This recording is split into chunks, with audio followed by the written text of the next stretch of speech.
I like your little man pad here. This is all right. Thank you. It was years in the making. Well, here we'll get kicked off. Episode 115. Tom Nice. McGuire. Great to meet you. Good Heard to meet a lot you. of good things about it. Kind of a chance encounter. You managed to run into my dad with the athletic club. Yeah, at the Northwest Arkansas Athletic Club. Yeah, Yeah. down there by the golf course. Yeah. I've grown up around that place. Lee's been there my whole life. Yeah, that's where I was this morning after work. We did a little bit of yoga, and then I Did you? Yeah. Nice. Yeah, you were talking about the building. This was kind of we used to live here. So when we first bought the property, we lived here while we were building the house. And so after we moved, I asked the wife if I could just keep it as a studio for the band to practice. At the time, we'd been on hiatus for 7-ish years, something like that. And we tried 2 or 3 times and just kept having to cancel. You know, people our age are busy. We got young kids life, and everything. yeah. I kind of got lucky in that I had created a drummer. Hey, And that's he got into it. But you are a fabled musician. You got a lot of experience, and you're a drummer. Yeah, I love playing drums. So tell me how you first got into drums. How old were you? What was that experience? I'd always liked drums, and I went to visit a cousin who was playing in a band, and he gave me my How old first were drum you? set. How old were you? Oh, I was 10 when he gave me the drum set. Oh, wow. So you started really young. I was 8 or 9 when I saw him, and he had a little bit of a gig, and he sent his an older Pearl set I wished I'd have kept. Yeah. It was so old, it didn't have arms that went in the toms. They were slots, and you slid them on the on the little bars, and they were the early Japanese imports. Apparently now they're collectors. And Oh, really?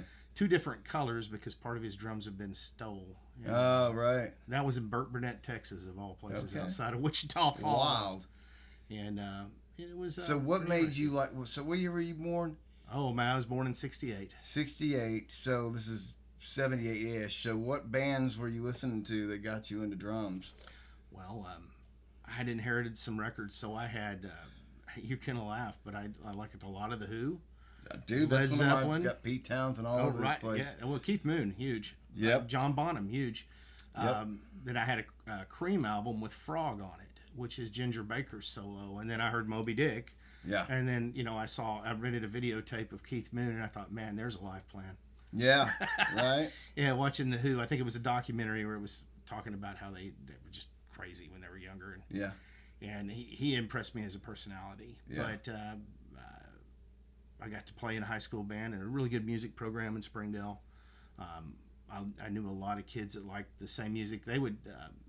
The mainstream at that time was hair metal when I got into to high school. But Sure. I was still, I don't know, Iron Maiden, Black Sabbath. Man, you're speaking my language. Yeah, brother. Bill Ward, huge influence. Yeah. Nico McBrain. Yeah. You know, Nico doesn't use a double kick. I've always liked that about him. He's one of the few metal drummers that doesn't use it. Yeah, there are a few out there that kind of impress me. And now you can't tell. I mean, I use a double pedal now and a single kick. Do you? But there's a lot of stuff that learning that older technique, you can just ride that right foot on. Yeah. And you just hang there. Well, it's like the good times, bad times. Oh, yeah. I mean. Oh, yeah. Although, I think it's Vinny. Carmen.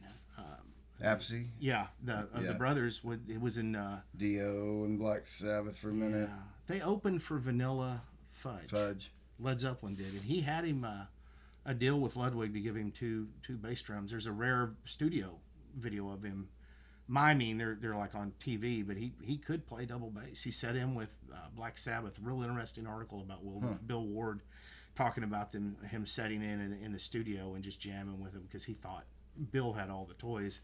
Led Zeppelin had this heavy blues feel. Yeah. And he was told that he didn't need another bass drum. And let's be really honest, he was probably pretty loud, and I could probably see his bandmates saying, "I don't want that much air moving around me." Yeah. So there is a technique to it. I have an older Vistalite set that I recently pulled out. I don't hardly do cover bands, but I played with Tom Maringer at the Shire. Okay. And he has the Shire Mint. He makes all these coins, but he's also somebody I met in the studio. He plays flute, he plays guitar, he plays keys. On. Yeah. So they were all like, "Hey, we're One going of to those do." Guys. Oh yeah, he knows was it all. Yeah. Oh, he kind of blew me away. Him and Bruce, the bass player, brought a couple of people in, and we did We did some covers in some of Tom's originals, but it was like stuff like King Crimson. Oh my goodness! You know, and some Pink Floyd, and some Zeppelin. We did Four Sticks. The first time I've ever played that, which was a little challenge. Which was that's it. Down. Yeah. But there is so much that's carried. It's we had to sit down and listen to it. I actually looked at some tab on it. John Paul Jones does a lot more of the accents. You know, Bonham's got 2 sticks in each hand, and he's just kind of like, we're going to do this. And every once in a while he hits that cymbal. But those accents, those symbols are iconic to the song. Oh, absolutely. And the guys were like, we're not going to do this unless you learn that. And that was good for me. To sit down and read tab and have it was kind of cool to be the youngest guy in a band in your 50s, too, because I'd all be like, you guys going to buy me some beer after practice? Or like, whatever. You know?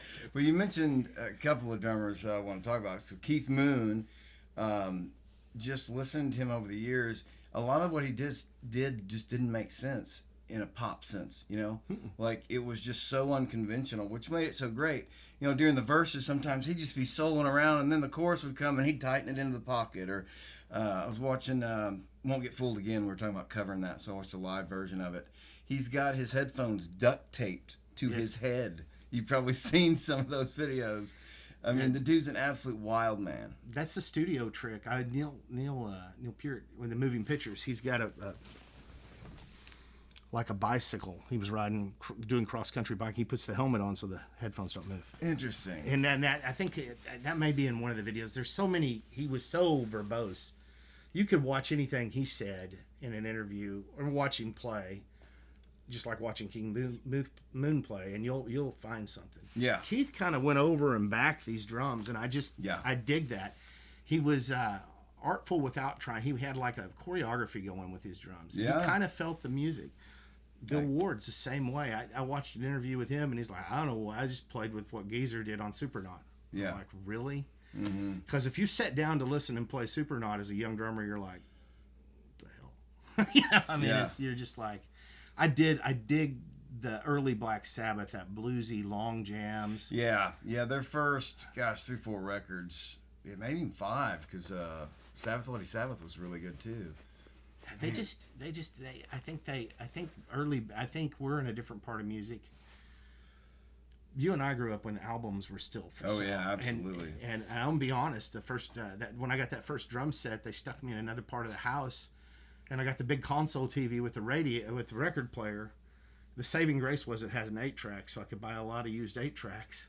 Because if I was playing my drums too loud, the record would skip. Right. You know, right. so kids will never know the struggle now with YouTube. But anyway, I know. Well, Walt's still using an iPod because I that's how I've always operated. That's all, and I'd hang on to that MP3s and. Well, iPods. I keep buying them. As soon as I break one, I get another. They're $250, but I have that entire music library on it, plus all my songs, so it's easy to make a playlist. That impresses me that you keep your songs. There's so many. I have been spinning some stuff from cassette 4-tracks. That's part of the Hill Rod. The beauty of the Hill Rod project that I'm doing out in Madison County is that when I ran into Roger Chenault, I was like, holy crap! I don't know how we didn't play together. Yeah. And at some point, but I've been with the Sherms since I had my custody of my 31-year-old, and he was little. He would come to practice literally, and you talk about. We did threaten to tape the headphones. We put my shooting muffs and earplugs in him, and he would sit and play behind the drums for the first, probably from 3 to 5. We're recording. I don't know. I have this feeling. Oh no, You never know. I work with technology. Trust me. That's usually why I keep the TV on, is to make sure we're recording. Oh no, that's cool. So anyway, so he'd come to practice and hang out. Yeah. He is everybody in the Sherms. He's got an Uncle Ken, an Uncle Tim, and an Uncle Steve. Yeah. You know, and that's really special. It is. You know, you were talking about how long your bandmates and it comes and it goes. Yeah. And it comes and it goes. Sure. You know, I've seen Tim, Father Zachary, and Zachary go up and go to college, and Candy graduate from high school, which is Ken, the bass player's daughter. It's kind of crazy. When we were, so I founded Durham Fest. I think Dad told you about it. I founded it in 2023, which is really because of my middle son. We hadn't played a show. Actually, the last show we had scheduled to play was May 5th. It was a Cinco de Mayo show in 2012. Right. It's a big show. We're playing with Hunker Down. Ooh, and my wife went into labor. And so my middle son, who's playing drums with me now, Sweet. had our last show canceled because he came into this earth, and he was born at 420 on Cinco de Mayo. That's kind of cool. What man. a party birthday, right? So anyway, as time went on, he was the one that really gravitated toward my old music and really started listening to it, and he just really loved it. And he was the one that pushed Drum Fest. He's like, Dad, you got to do it or you're never going to. You got to do it this year. And I was like, fine, I'll see what the guys say, expecting them to all say no. And of course, yes. And I was like, shit, now we got to do this thing. So that was in 2023, 24, and then we did Drum Fest 3 this year. But last year, he wanted to play a song. He'd been messing around with our drummer's kit, and I was like, yeah, it'd be fun. We'll get my dad to play bass. It'll be a 3-generational thing. And so we did one song. You know, he was 11, and he played it okay. It was just one song, but then it caught fire, that one show. And between June of 24 and this year, I mean, the kid just... That's all he does, play drums. I'll give him albums, play this, play that, you know. Oh, that's awesome. I saw an article just today. Dave Grohl was talking about the fundamentals of drumming, and he said John Bonham was the man. He said every note he plays accents the song in some way. It serves the song.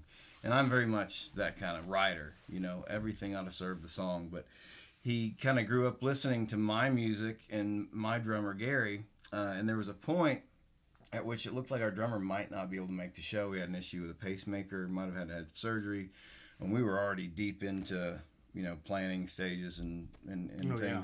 And my son goes, I know all the drums. And I was like, well, let's see.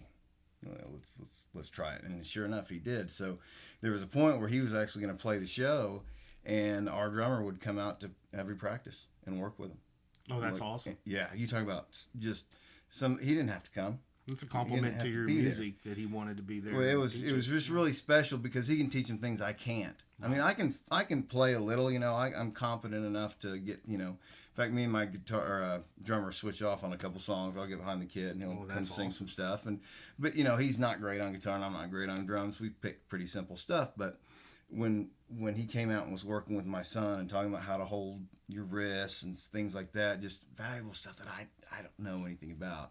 It was just really special to me. You mentioned having uncles. Oh, no, yeah. That whole musical family is huge. Yeah. And as a drummer, I got to say, Bonham was made by John Paul Jones. That push and pull between him and Page was totally facilitated by John Bonham. There's something that Nick Mason said once, and it kind of stuck in my head. It says, if you really screw up, just stare at your bass player like you're really mad. Yeah.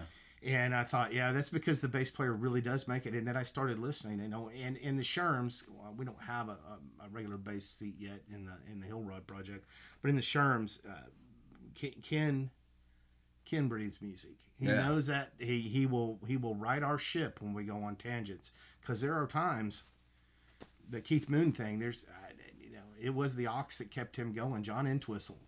What can you say about that man? But there are times you see him, and I think it's more because Pete Townsend. So if you listen to his stuff, it's just straight ahead. Yeah.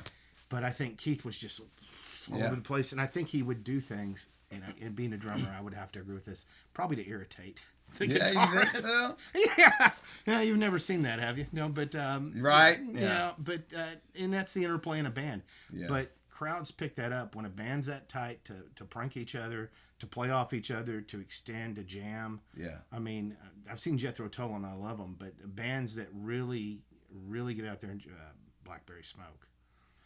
When they got out there and we saw Britt Turner's, I think, last show, and or Charlie, with the two brothers, the bass player and the drummer, but he died of cancer. But watching them just flow as a band and jam and roll from one song to the other, and then throw things in it, and then we saw them recently at the Amp, and their new drummer, and in the middle of one of their songs, they broke into When the Levee Breaks. Yeah. How do you just have this pocket of music, and for a Southern rock band not to just be selling their cliche to go out and step where they want, man, I respect that. They're so,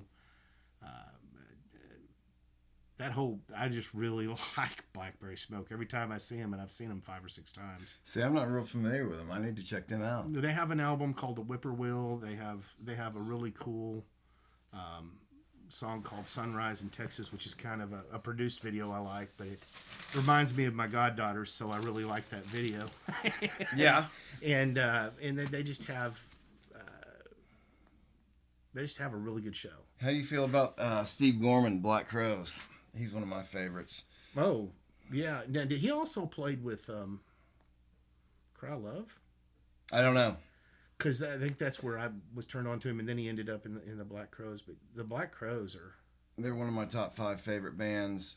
Yeah. Most underrated American bands. I would say them and Driving and Crying, too. I really like Driving and Crying. Really? See, I'm not real familiar with them either. And the Screaming Cheetah Willies, which had a couple of songs that I really liked. I really liked the production. When we went in the studio at Stone Ridge, he asked for some example. Aaron Mashburn did. We did a CD there, or a record. Yeah. However you want to put the media. We recorded there 3 or 4 years ago. Aaron Mashburn was the engineer that time. We've gone back and done some other stuff there. We just never released it. But I used the drum sound on one of their songs as an example. That and but that's the diversity of music, because the first thing that Ken Barr said is, I really like the sound that Tool's bass player gets. I mean, that's a band. Kerry's just he's phenomenal. He did the cover thing for King Crimson, because Fripp's not going to tour. They did that whole thing, and he played all those parts that Bill Bruford played. Really? And he bought the old drums from the. Yeah, I know, he's a phenomenal. Yeah, I bought Tool's a pair of those his bands sticks. that makes me feel bad about myself. Oh no, don't let that expire you, because even Mike Portnoy, Dream Theater's drummer. God, There's a video on Drumeo where he's trying to learn. I think it's Numa, but where he's just like, "What the hell? I got to crack the code," It's a thinking code. Yeah. One of the roadies for Neil before he passed was like, the truth of the matter is, he thinks unlike any other drummer, and I thought about that, and I think Ginger Baker was that way. Do you? And there's a prog band in Italy, PFM. They've been around. They're drummers in his 70s. I'll send you a video for your son. Yeah.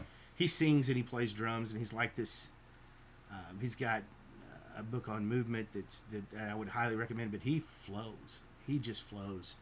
But he also they're very from classically trained, so they really they're the prog in Prague. Whereas a lot of the prog I like are off bands like Camel and Gong and old Genesis or Brand X. Right. People don't realize early Genesis was pretty out there. Yeah, because they got pretty commercial as the time went on, but they started out as... I guess they got tired of eating bologna and wanted steak. I don't mean that badly, because their pop stuff is amazing. I know. And The Lamb Lies Down is a tremendous. Steve Hackett. Like elements of prog, doing some cool things here and there, but within a pop structure. Because again... Yeah, that's where the Sherms fit like a glove. Really? Somebody asked me to describe them once, and I was like, we're a little bit of grunge, we're a little bit of prog, so we're prunge. And they're like, don't say that in public again. And here I did. You're welcome, guys. On the podcast. So let me ask you about the 90s then. So somebody grew up, with, in my opinion, the greatest music of all time, even though you're a little young probably for the Beatles live, but like... Yeah. Growing up in... I was lucky that I got a collection of those. So, I've got a Ticket to Ride. What Ringo does on that's pretty damn cool. Ringo is there. Ringo is perfect. Somebody once said, how can Nick Mason be this, a prog drummer? But he was exactly what Pink Floyd needed. Mm-hmm. All the orchestras, all the timpanis, all the gongs, everything that they did, like live in Pompeii. Yeah. Plus he's an architect, so I thought that was pretty cool. They were they're all very art school. You can tell that. Yeah. Well, I love drums. I think, and it comes from Zeppelin. It comes from Bonzo. Growing up as worshiping Jimmy Page. I mean, I saved up 2 years to buy that Les Paul because I wanted a Les Paul because Jimmy played one, right? Didn't make me any better. But as a kid, But you learn a little bit more about their mindset. Oh, absolutely. Sound. But what made Jimmy, I don't know, to me, so great was a lot of what Bonzo's doing. And, it's just stuff like Black Dog. The song's in 5 and he's playing 4 the same, and it comes off the rails if you listen to it, but then it comes right back on. I've always quantified, and I think Jason Bonham's a tremendous drummer. He is. I've just been that Black Country Communion that he did with Glenn Hughes is on there. Yeah, Glenn Hughes, man, there's a tremendous person, and God, that whole guy's band. Voice is just his stuff with Purple was pretty interesting. Insane. Ian Pace is amazing. Their whole series of English drummers from Lee Kearslake was a big influence on me from Uriah Heep. Yeah, Uriah Heep is kind of underrated. Oh, hell yeah. But Zeppelin, when you talk about that, Bonham, there was a lot of things. I actually I bought parts of Speed King pedals. I love the Speed King. I flipped it around. I didn't have that Buddy Rich tap dance thing. It took me a while to learn to. Biggest thing that's made me a better bass drummer is yoga.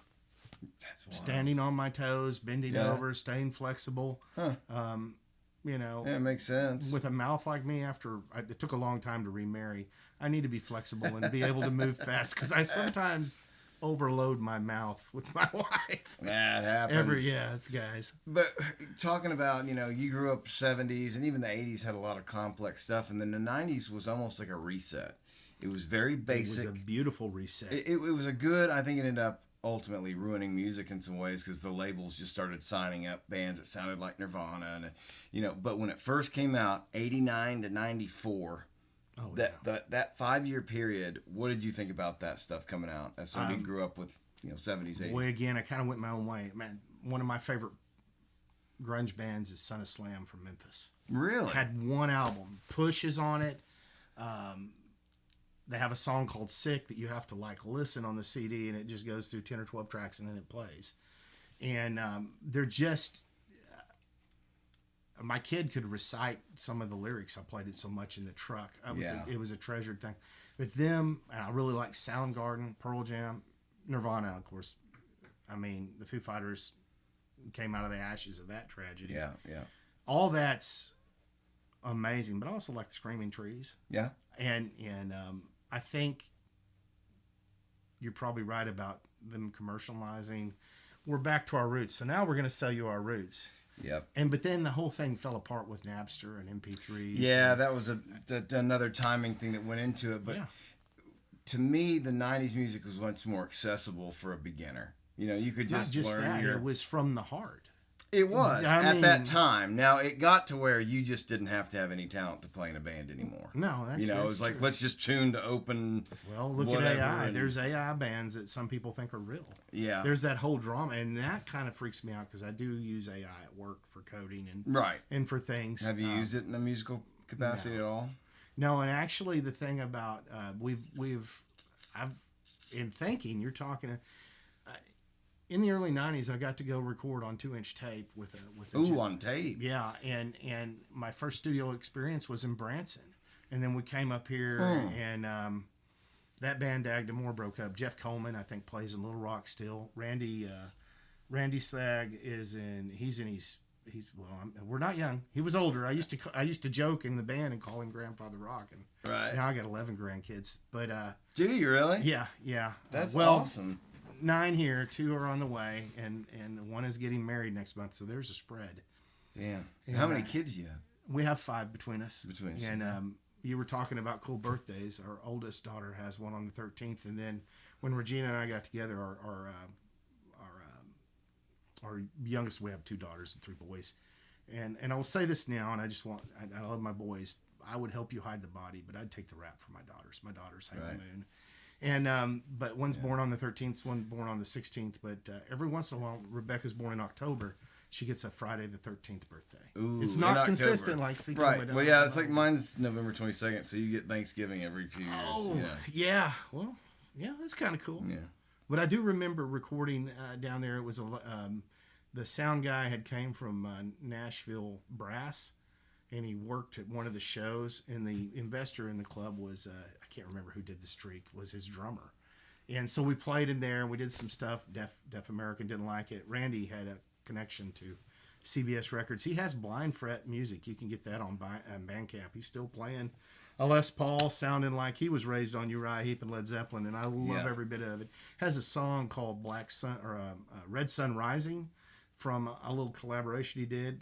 I wore that CD. He sent me a CD of it. I wore it out. Really? I need to buy another one. That's why I drive the Subaru a lot. It has a CD player. My wife has to be firmly in control of the music in her car when we go somewhere, or I'll listen to the same thing over and over. Right, yeah. She can't handle that. I'm the same way. Well, we're doing the demos for our first album right now, And I mean, I've probably listened to these songs 1,000 times. You know, as a songwriter, somebody who, when I do a record, I hate when you go out and buy, you know, especially as a kid, you have little money, you save up to buy this record, and the album's trash. It's like, man, did you guys not vet these songs? And a lot of bands write in the studio. They go in and but I like to listen to them over and over. And here's a great example. I put the playlist together, and I would shuffle them, so you didn't know what was coming up next. And so it's kind of like your subconscious reaction to the song. New song comes on, you're like, oh yeah, I love this one. Yeah, no, they're. And then if one comes up and you're just kind of like, ugh, cut the song. Right? The whole digital thing does give us that ability to fill our library quicker. Yeah. And I was thinking about the first album that I bought of myself that I hadn't had handed down to me like into. Right. Yeah, what was that? Rock and Roll All Over. Really? Yes. Nice just passed, and I was like totally in the Kiss army. Peter Criss and that whole we stayed up and we watched the movie on TV, and Drummond was just drawing it to me. You know, when we watched when they finally made TV, the Beatles movies. The first one I saw was Yellow Submarine. I was hooked when they said, "Boob, get over here." I was 6. Yeah. And somebody said boob. You like the boob? Yeah. But I different kind of boob, but still, they said boob. No.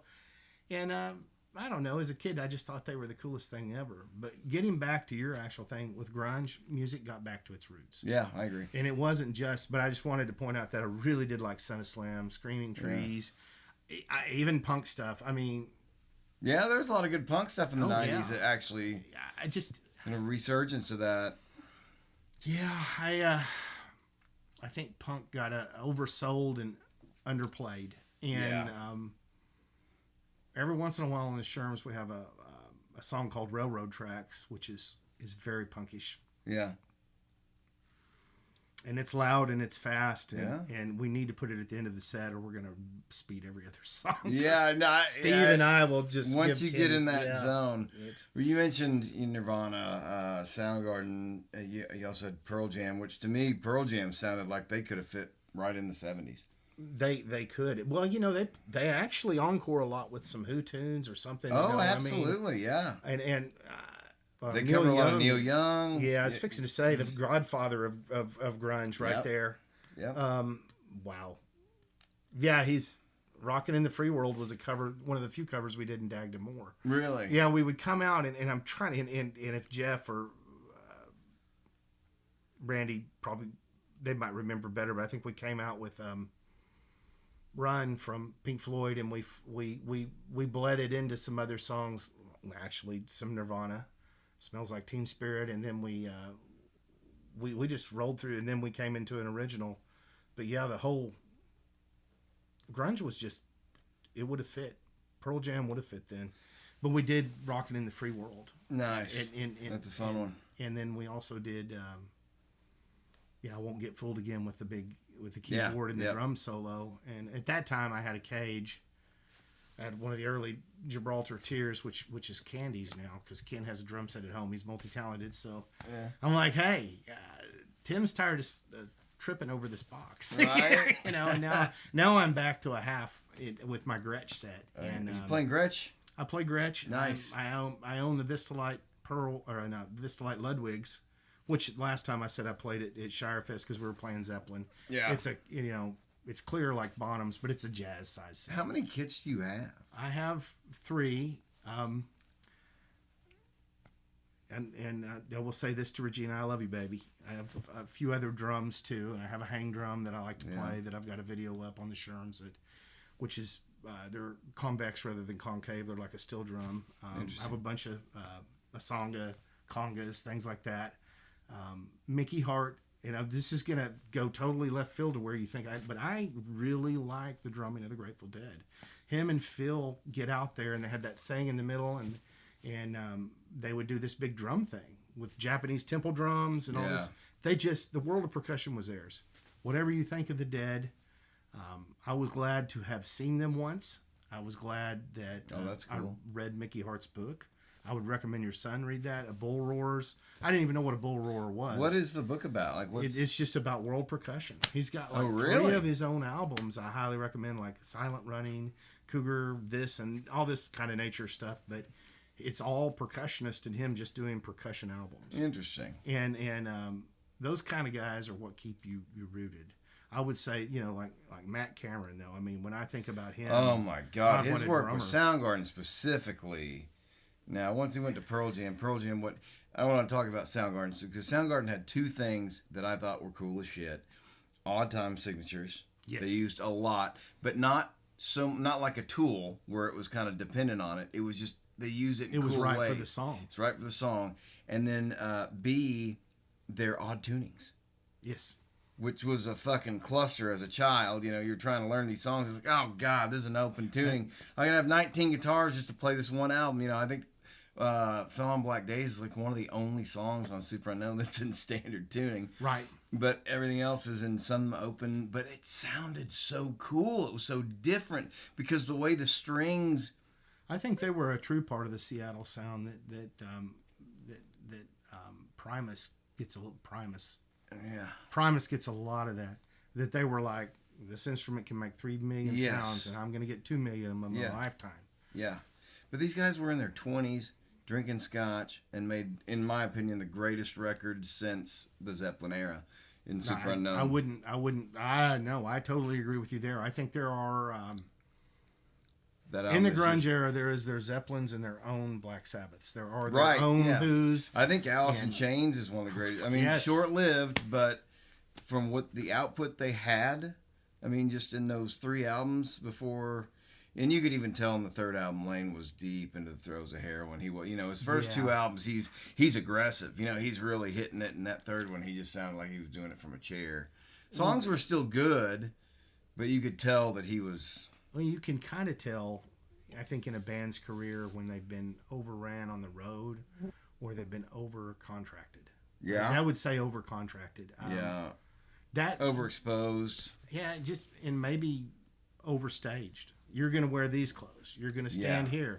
We're going to put an X on the stage. You're not going to roam around anymore. You need to be at this point and this point of the song. Well, that was kind of one of the neat things with grunge, though, is because it reset you talked about the glam metal. Yes. Guys in spandex and glitter, and even Pantera, you got pictures of them in that era wearing that, and of course they swung.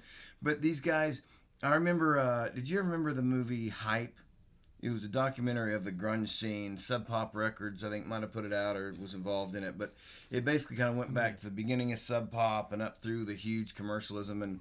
And, like you said, everybody's dressed to impress. And then Kurt Cobain comes along. He's wearing ripped jeans, a flannel, and long greasy hair. And it's like, what is this? And I remember them asking somebody one time, I think it might have been Mike McCready from Pearl Jam, but they were like, how did you guys come up with this look, this grunge look? And he goes, because we work in the lumber yard and it's cold. So we wear boots and flannel. Like, they were just dressing like they dressed in normal day life. And then it became a trend. And then all these boot companies and flannel companies started marketing. I've never seen that since or before in my lifetime, but where like cultural trends were following music. They really were. I mean, I think that happened for a while in the mod thing in the 60s. Certainly Quadrophenia. Yeah, I know that. It was just before my time. So but it was a reflection, I think, of what was going on absolutely, in the street there. Yeah. But you're right. I mean, and it was really weird in '86 when I graduated because people were into Quiet Riot, people were into the hair metal, but then in the '90s, the same people I knew in high school were dressing that way. That's a valid point there. And I used to joke. Well, I probably won't tell that joke here, but I used to joke that, and maybe I shouldn't, but but I had a friend, and she was one of the first lesbians I knew, and she was like, because of these grunge guys, all my flannels have gone up in prices. Oh, woman. Okay, I can agree that. That's the nicer way of saying it. But Darla, I love you, and they were good. That was just jokes, good music. People. It's good for you. Good for the soul. Yeah, it is. And you can't talk to a drummer and not hear something off color. Usually. No. Yeah, that's just how it goes. How it rolls. But yeah, I was firmly behind in high school, and that shaped my drumming. And grunge was something I picked up on. Dave Grohl, he does all this skipping stuff, and they break that backbeat up. Yeah. And then you see Matt does that a lot. Son of Slam would lay it down, and then during the solo, you would hear him push in that accent. And they're not speeding up. Right. It's just him in the rhythm section Yeah. building that tension under the guitar solo to come back to this vocals and turn you on that road. Yeah. A good song is a roadmap. Yeah. But I learned a lot of my disciplines came in the last 10 years learning and playing. Like I did these full moon sessions, and that's where I met Fuzz, who your dad knew, at East Hall, which I think is a tragedy they're taking his studio. I think it's just kind of What's going on there? Highway 112's taking it, and they're not offering him a fair value price for even a home there, much less a business. So he's getting fucked. Yeah, he's by the state. Yeah. In a legal way through eminent domain. Right. And it is absolute. He not only recorded a lot of bands, he was somebody that you could go in and record on tape, then throw it in the digital environment. Right. He was that Right. perfect hybrid environment. Yeah, He's got a yeah. great ear. He's a bass player himself. I got to play with his brother before he passed. I met Tom Maringer there. I met Fuzz. And it was a session where you come in on a full moon, and it might be Strawberry Moon, right? Something about the moon. Right. All you guys. And I might be the drummer and I might not be the drummer, but I met all these musicians, and they made you learn to listen. Fuzz sat in a chair and he made you listen. Mike, that played guitar, man, played keys. He played on a lot of the stuff I played there, which is his sessions are free on Bandcamp. You can go listen to Be Here Now. He did all this funky keys stuff on it. All those guys make you listen. And as a drummer, the biggest thing I think you can do in the studio, especially if you're a hired gun, is to shut up and listen. Yeah. That is, and when you look at you were talking about documentaries. I do remember the documentary you're talking about now. I don't care what era of music you like. Watch the Wrecking Crew. Watch Hal and those guys. He's played on more hits than anybody else. Yeah. And watch Campbell learn his chops. Yeah. And they would drive across town, throw their stuff in the car, and go from all those people. The Beach Boys availed themselves of them. Oh my God, the Beach Boys. Let's talk about them for a minute. I mean, you talk about Brian Wilson doing stuff that one man shouldn't be doing. It wasn't like a big collaborative.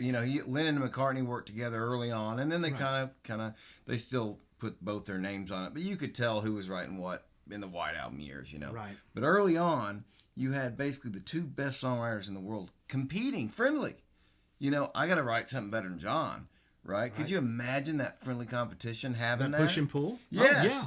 I mean, how fortunate for us to be able to listen to the results of that, And I hesitate. No, I don't hesitate to say this at all. Roger Waters may be a lot for Pink Floyd, but Rick Wright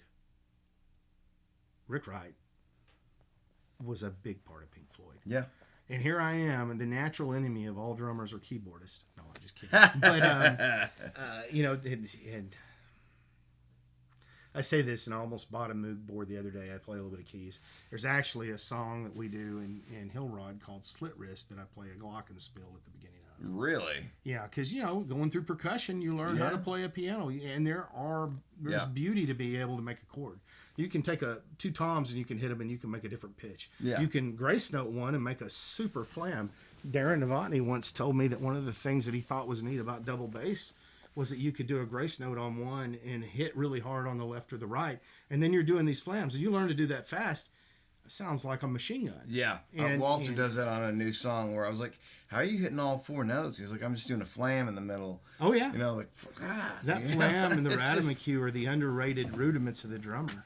Oh, they are. Yeah, they really are. Yeah. And paradiddles. I mean, I think probably of local drummers, because of his jazz background and just that listening ear that he has, Darren probably has the smoothest paradiddles of anybody I've ever seen. And I'll go home and practice them, and I'll get frustrated. But if I'm in practice and I'm playing, they're fine. If I don't think about what I'm playing, which says a lot about my intelligence level, if I act on that planarian level, I do really well. And that goes back to that being in the studio and listening. But, I have to thank Chris Moore for setting that up. I learned a lot. I met Fuzz. I met a lot of people. And I listened to their stories, and I grokked what they were saying. Because I've been in the studio at Listen Labs with the Sherms, which was the second digital studio. With Dwight? Yeah, Dwight was amazing. Oh, he recorded our Carry Me Home album. And it's in amazing. Fact, he recorded, well, Hillrod did their album there.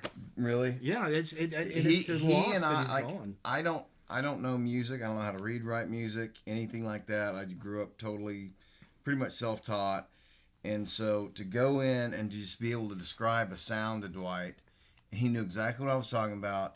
He could make it. He was such a brilliant engineer and had such an ear. Because mixing is a totally different skill set. You know, I've always thought his mixing is just volume levels. It's EQs, it's spacing. He was a big inspiration for Chris. And really? Yeah, and he mentioned that he came in and saw the Sherms on the board, and he was glad to do that. Yeah. Because he did a record we didn't release, which we did one there, one at Hall, and one at Stone Ridge. Why did you decide not to release it? That is just, it's a group thing. Tim is the main songwriter. If he's not happy with the end product, we have our videos out there. At some point, we'll take something from everything and make something. But in the meantime, but y'all are recording original stuff. Oh yes, right? So, I don't. We've never sat down. Yeah.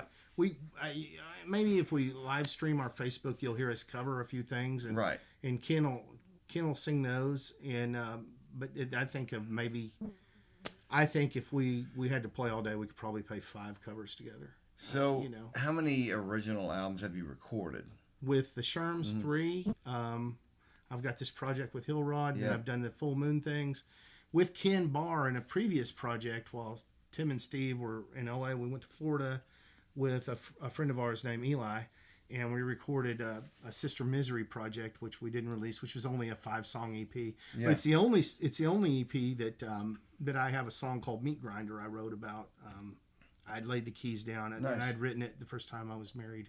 I got married out of high school. Yeah. And I always like to say that was probably a good trial marriage for her, because I was divorced by 21 and didn't remarry for a long time. Yeah. But during that time, after I got my son, I'd met Eli down the road, and just a happen chance. And he was a dude whose dad had been at first the sound guy for Canned Heat, and then their manager. So he grew up around musicians. Yeah. And he was a punk metalhead.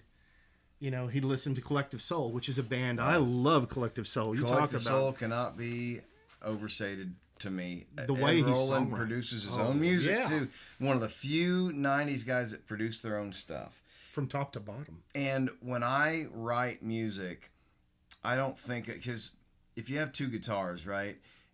Yeah, you can have one playing chords and the other doing arpeggios. That's boring. The other guitar needs to be doing something that's catchy. And Ross Childress was phenomenal about cool guitar parts during... And now Ed produced it, but Ross, who knows who wrote the parts. But it made it re-listenable. Because there were so many things going on in Collective Soul songs where you've got the melody, you got the harmony, and then you have these really cool leads underneath the chorus. Well, there's no band that comes back to a reprise like they do. No. There is absolutely none from that era. They are so sharp, so polished, which is kind of antithetical to what I like, which is more that grungy kind of sound. It just proves that there's more than one way to make a pie in the kitchen. Oh, absolutely. Yeah. So, yeah, they were definitely, and I remember they were not a grunge band by any means. I mean, they were very much a polished pop group, but their first album, they're all dressed in flannels and boots, which was not their look. But it's a cool story. Ed Roland worked at a studio in Atlanta, and his brother had a band, and then he ended up getting a record deal, and then joining forces with his brother and his buddies, and the rest is history. But yeah, they are one of my favorite bands of all time. They are amazing. I'll put it this way: the last concert I saw for a few years after I got custody of Cody was Collective Soul at the university. And was that back in 94, 95, whenever that was? Yeah, right up here at Barnhill. Barnhill, yeah. Yeah. You and I are old enough, we know about concerts in Barnhill. Hunker Down opened up for him. That's true. And my guitar player, Johnny, ran Freddie's pedal board for him at that show. Interesting story. But yeah, that show was big. I didn't go to it. I wanted to. It was good. I don't remember why I didn't go. But yeah, that was right at the height. And then they were one of the earlier bands to realize that if you got on a movie soundtrack, you could hit pop culture like never before. You're reaching a whole different audience. I remember they had, was it Run? They had on like a Scream soundtrack or something. I don't remember exactly what song it was, but like it opened up a whole new audience. People that weren't even really like into music. Here's the soundtrack. right on a popular song, and then it became a big deal to put out soundtracks, and you'd put out an original song that wasn't on an album, which would force you to have to go buy you know it. but some of those soundtracks, like the Scream soundtracks and a couple other of those, you might have 4 or 5 of your favorite bands with an exclusive track on there. So marketing wins again. It is about marketing. Unfortunately, That you even learn that if you're an engineer or you go to architectural school, they will teach you about marketing. There's wayfinding in every drawing that you see, the maps of the mall, yep, the plans you see. it's a science. It is. There's a book called "The Massage is the Message," and it was misspelled like that in the 50s. And then there's a really deep book from anything from Bernays, is the father of propaganda and advertising. But Jacques Huel, I think it is, on men's minds and propaganda, talks about how just the amount of media, and he was predicting there would be more. And he wrote this in the 60s. We have a jukebox in our hand. No, we have a TV in our hand. More than that, yeah. We have more computing power than the Apollo capsule had on it. It was ran by telemetry. Yeah, so absolutely. Everybody has a library of information and misinformation. But they also have a cookbook of every flavor they may or may not like. It's now with AI telling them how they're going to like it. And you just have to be discerning. Well, but you're right about soundtracks. I worked with a guy who went to the school with the band Ren. And a lot of people haven't heard of them, but they got their contract for Worms of the Earth and the Underworld, or any of the vampire werewolf movies. I don't remember. My daughter liked those. And there was a time when I watched a lot of TV at home when I would be drawing with the kids, and I probably let them watch stuff they probably shouldn't have. But that's what dads do. That's what dads do.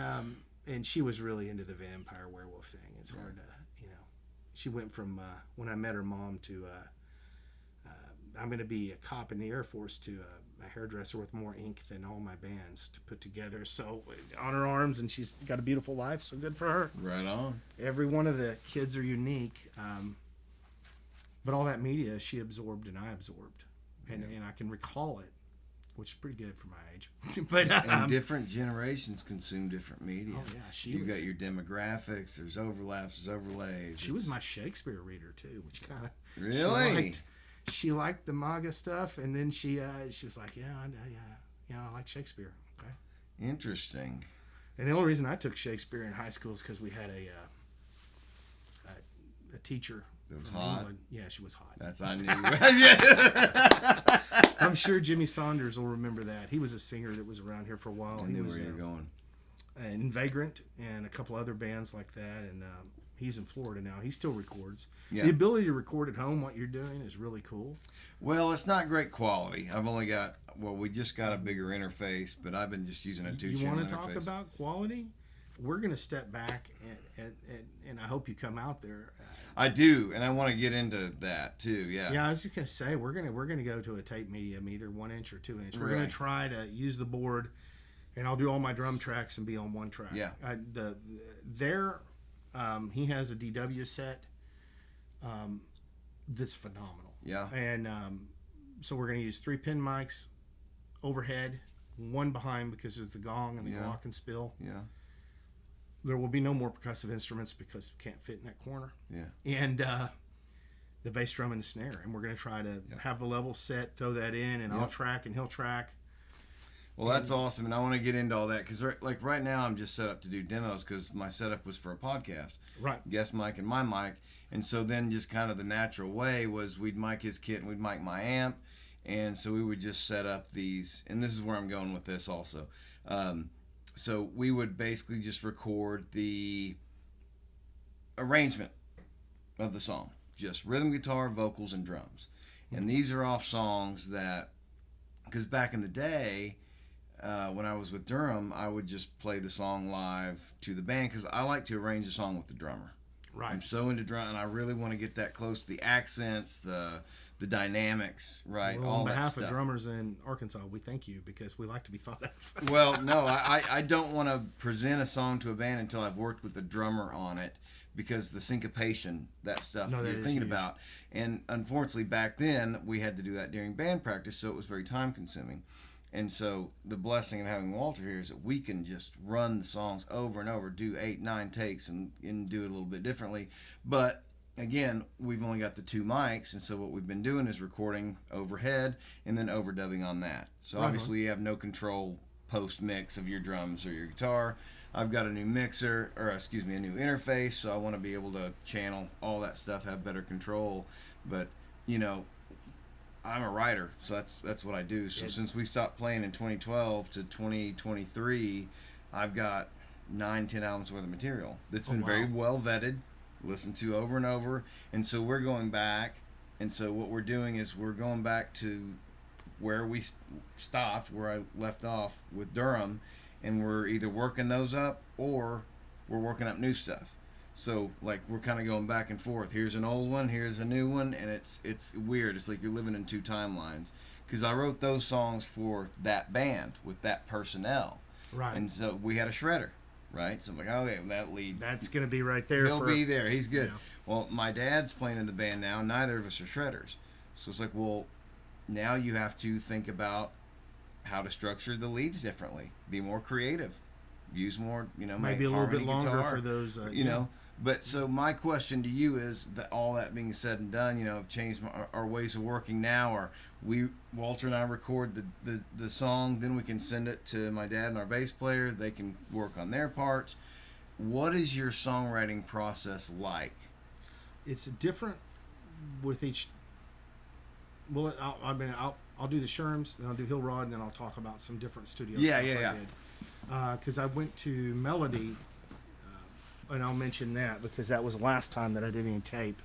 Yeah. And that was when John Smith owned it, who's an incredible musician and got a great ear. There's a reason there's a producer there. Not just to settle the squabbles, but to balance. He's the load balancer. He's like that harmonic balancer in your motor. Yeah. But with the Sherms, I met them and I talked to him and Tim had a record that he made himself called, I think, Tim Sherman's Magnificent Seven. And I got to listen to him, and there was one song that threw me, and we play it to this day. We don't play it that much because it's in 6/8, and it's inspired by 4 sticks, but instead of holding the sticks together, I have them splayed out so I can turn my hand and do flams. I put a tambourine on the hi-hat, and we play this. And Ken Barr brought this element to it, so it's grown. I think of when I write with them, or when I respond to what they've written. Because sometimes that's what it is. He's got a whole idea. Yeah. And we did some arrangement on this, and now that song we all drop out. Everybody drops out except for me and Ken, and we roll through 8 bars, and that's the end of the song. And it's just his bass playing is that good on it. And Tim, he wrote that when he was younger. It stretches his voice.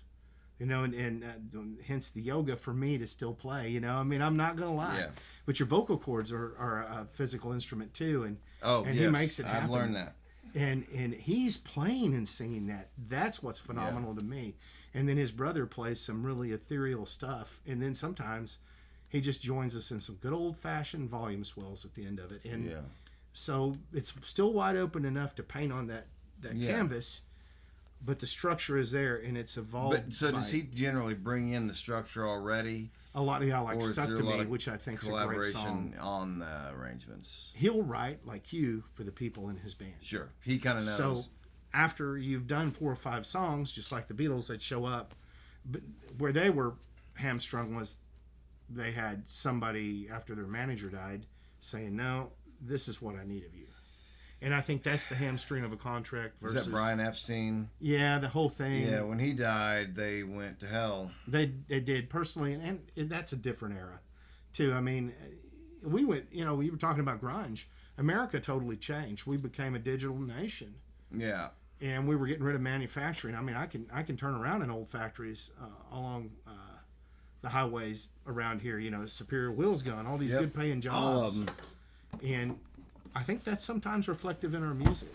Good writers reflect their music. Like Stuck to Me is a really good song that he wrote that I really like how Tim did that. And from a drummer's perspective, kind of the joke when we walked out of Stone Ridge when we made the cut of it, and we have a video of it that we did at Crisp, which Darren has a great setup for doing the videos. Yeah, he does. And he's just a neat human. I've always enjoyed whether that was Melody or Crisp, I enjoyed playing in that studio. And I did a podcast with Darren recently. Yeah, I saw that. Yeah, he's a different guy. An interesting character. He's one of the nicest people. Genuinely he nicest. Is. Like, he's a very...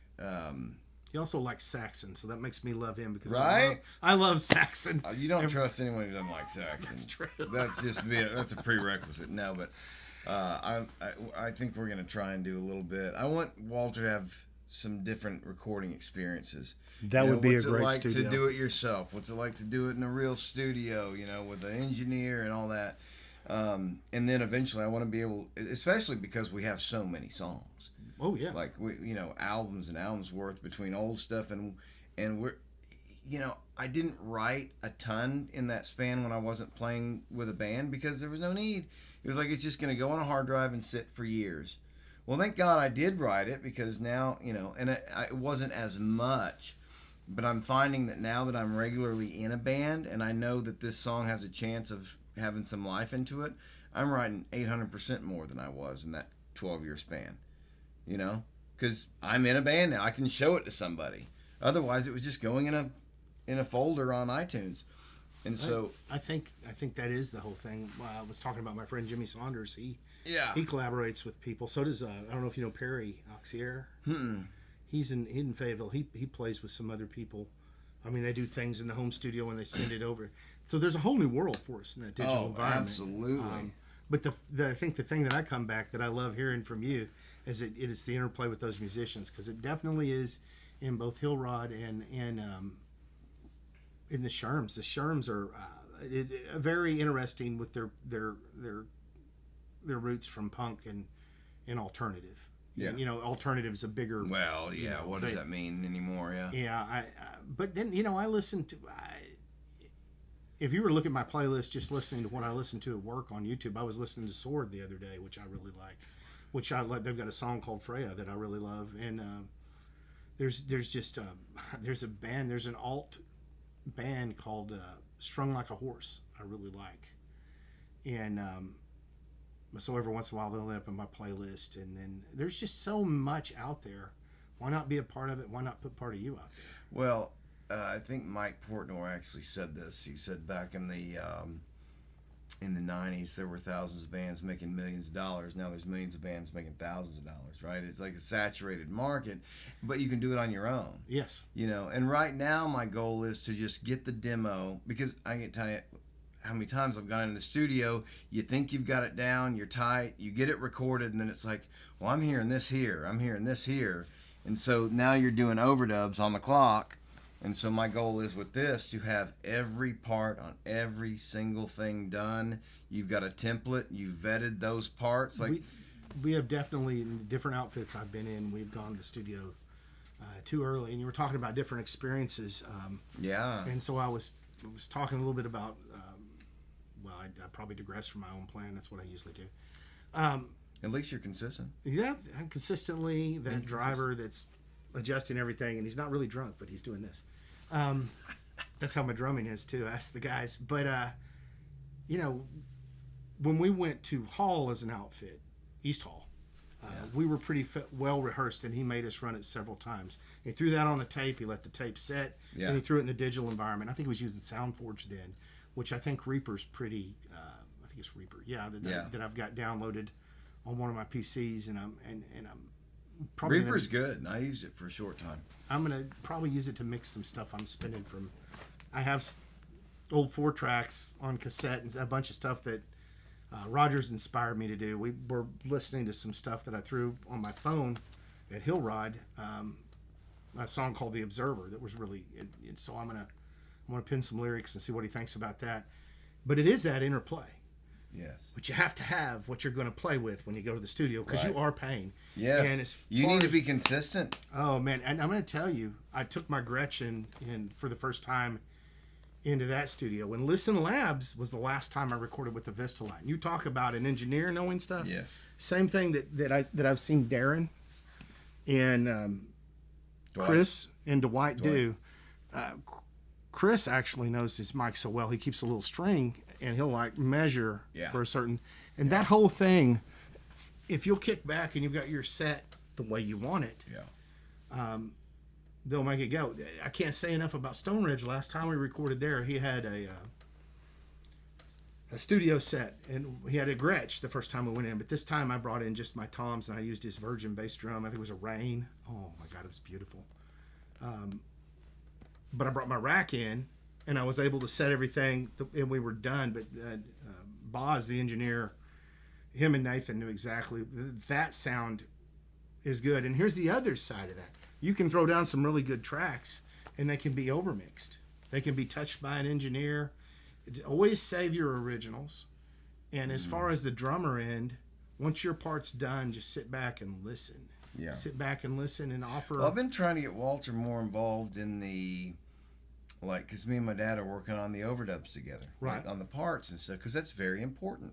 If you're just, if he's doubling me on everything, why do I have two guitars? Right? Right. And so I want to be creative with the second guitar, and I try to get Walter in there. He's like, that doesn't affect me. I'm like, well, not really. What you're playing, no, but your input on what do you like better is valuable to us. Many, many times I've been kicked to the studio, not with Eli, but with the Sherms to go and get the middle of the premix done. I've sat with Chris, I've sat with Nathan, I've sat with Aaron. And I think that's valuable that a drummer gets in there. Well, here's my cheat. Now you've got all the software. Make a template of how the drums sound the best in the bass mix. And throw the bass in it. Then everybody gets to overdub. Give them a good, solid, whatever. And there's a lot of time you'll keep a lot of scratch track stuff. Oh, I know it. I know it. And there may be, it's not like they can't fix a fobble, but you may want to leave it in there. I think Chris Moore said it best, and he may have got this from Dwight. I don't know their entire history. I just know that very creative areas, just like Crisp, just like Stone Ridge, we're blessed to have that in this area. Absolutely. And definitely, I think our niche in the Sherms is making videos. I'm just going to be, we've See, just not released I have anything. almost zero experience making videos. What's your approach? Well, generally, they would have an idea. They would talk. Darren has Who different... is they? You talking about Darren? Darren and Tim, and say, we're going to do 2 songs this day. Yeah. If they locate me out on the floor, I have a little bit more interplay with the guys. And we just play our songs. Now, are you playing the songs, or are you like... No, we're playing the songs. Okay. The vocals will be overdubbed. It's a live capture. The vocals will be overdubbed because of the bleed over. But you're capturing everything. Yeah, there is not...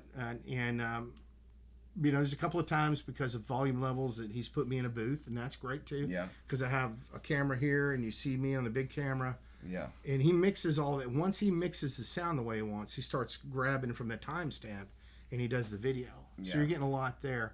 Now, I know that some of the other studios offer that too. That's the only one that I've had experience with in this last decade. But it doesn't matter whether I'm recording with a cassette or we're recording it live. We had a friend video us at the Shire Fest. I need to mix that video down myself, but I've just not been home to do it. And it doesn't matter. It's just a privilege to record. It's a privilege to share your stuff. It's a privilege to go out and play live. And it's a privilege to play with other musicians. So sometimes if your temper flares up or whatever, I think the thing I was bad about when I was young is probably being a little too prideful. Now it's just good to listen. And I did learn a lot of that in the studio. And well, as a songwriter, do you remember the Nixons? Oh, yeah. So Zach Malloy, right after Nixon split up, our band Sober was really hitting it big, and so we got the call to open up for Zach Malloy, his first show in Fayetteville. And so we opened up, and we wanted to cover Baton Rouge, because that's an amazing song. And so I was talking to the bartender, Chris. I was like, yeah, we're covering Baton Rouge. He was like, well, have you talked to him about it? Because they might be playing it. And I was like, no. And he's like, he's up eating pizza upstairs. So I went and talked to Zach. I was like, introduced myself, said, hey, we're opening up for you. We worked up Baton Rouge. Is it cool if we play it? He was like, yeah, absolutely. Anyway, he came down and watched our set. He said it was an awesome cover. We exchanged numbers. We ended up, he had a studio in his basement where he did his demos. Nice. And so he invited us out to record. We did a 3-song demo with him. And we got into it, and he starts telling me, let's do this here and this here. And of course, my ego, no, I brought the song in exactly how I want it. We're not doing any of that, you know. And then he's like, hey, this is supposed to be a collaborative effort, you know. And so we kind of, you know, being young and not having that kind of experience, especially with somebody, we both had egos, you know. Right on. And so we kind of butted heads. And then we had this third song, Flower Girl, and I was like, hey, I've only got one verse. We write another verse for me. And he was like, why don't we both go write a verse and then we'll pick the best, you know. So right on. Anyway, we both went and wrote a verse. We took 2 of his lines, 2 of my lines, combined them. So technically I co-wrote a song with Zach Malloy, who's a famous songwriter now. He's got names on all the pop stars. He's out in Nashville. But so anyway, so that was cool. That was a cool experience. But I'd also, you know, kind of like you were talking about egos. Right. And egos can break a band. They can. That that interplay can also make a band better. Not that a little bit of tension's good. A lot will break you. Yeah, I think it was. You know, I was going to say this earlier. Chris Moore, I think I said once that perfect is boring, good enough is not good enough. You know, you need to think about that. Yeah, plausible. And I've learned something from each of these engineers in this area and the previous engineers. That's a real tight line you're talking about. It Perfect is boring and not good enough's not good enough. Right. You want it to be somewhere in between, but and I agree with them. Yeah, I mean, I'm a Dream Theater fan, but I'm glad Mike's back. He's a big part of their writing.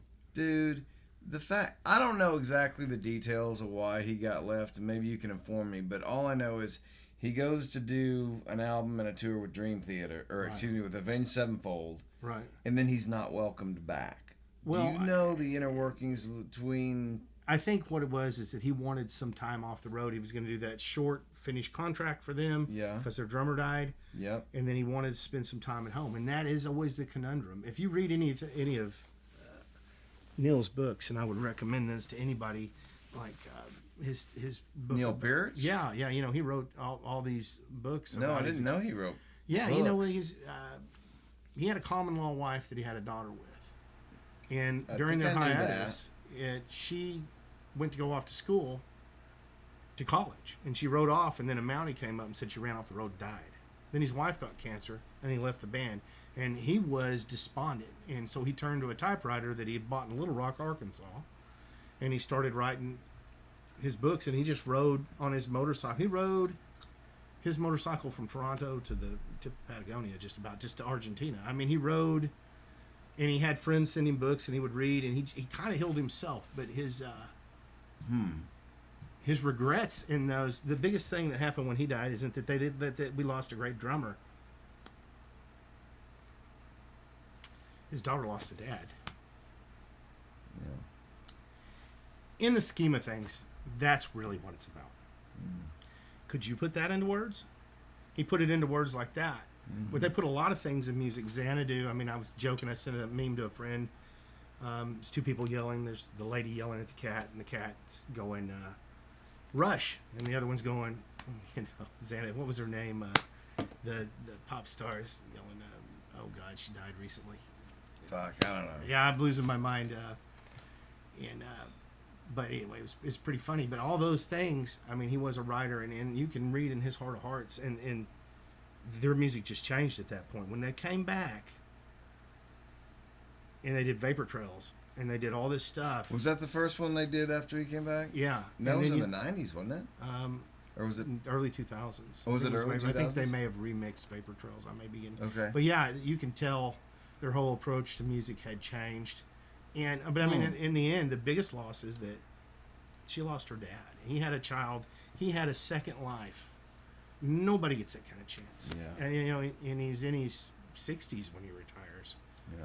Not only is he, a lot of people don't know, but I think he had an infection in one of his feet the last part of that tour. They had to drive him in a golf cart to the stage. And I'll say this, and I love my wife Regina. She got me tickets to the opening date of R40, and we went to Oklahoma. And I was a dude at a Rush concert with a chick, because man, it's a Rush concert. There's a line out the men's room, and the girls are going in and out. That's no lie, and I tell that to people. So she gets what she wants. We see Blackberry Smoke, whom I love, and she's a tremendous Shinedown fan. We just went and saw their last day. Really? And what are your thoughts on Shinedown? Tremendous band. Really? That dude pulls from every pocket. Yeah. I'll admit they had some stuff I really did not like when they first came out, and I have not given them a second chance. I've heard I need to. They put on a show. Yeah. And they played. I also haven't seen them live. You know, I didn't like System of a Down on the radio until I saw them live. Oh. And I just, that it was dude's at voice? Ozfest. Well, it was just it was how tight they were. Oh, yeah. As far, you know how chaotic their music is. Yeah. It's just it's fast, it's slow, it's all over the place. They came out, they're opening for Ozzy. I think it was them, Rob Zombie, and then Ozzy. So, you know, they're third in the line.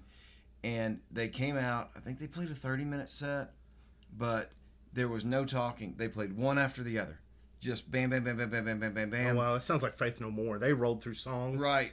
Like there was, like they were running over small animals. I appreciated it because, like, they're not the headliner, right? Right. Let Ozzy do the talking and getting everybody fired up. They got as many songs out there as they could. Right.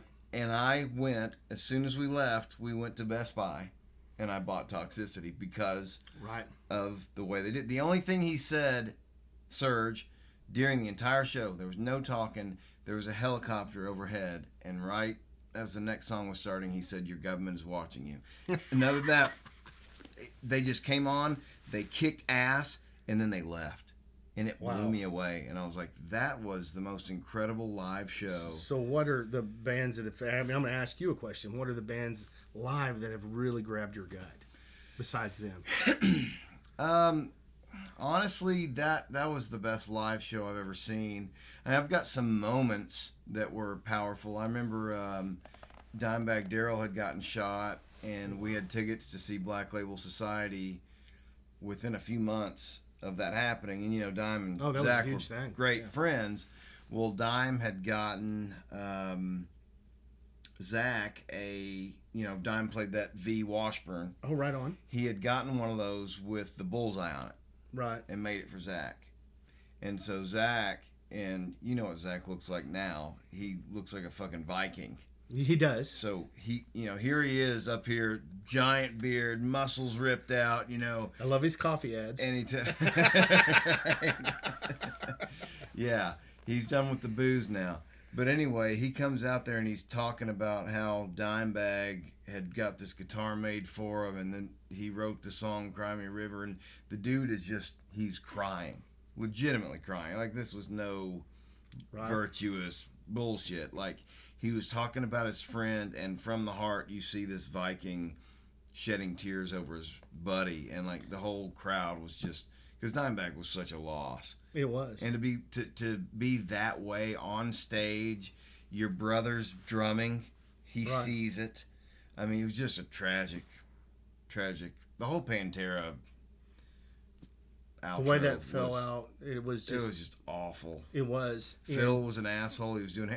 Matter of fact, that concert, System of a Down, that I saw. So Ozzy had two stages. There was the main stage, which started later in the afternoon. Right. And there was stage one that started like at noon, right?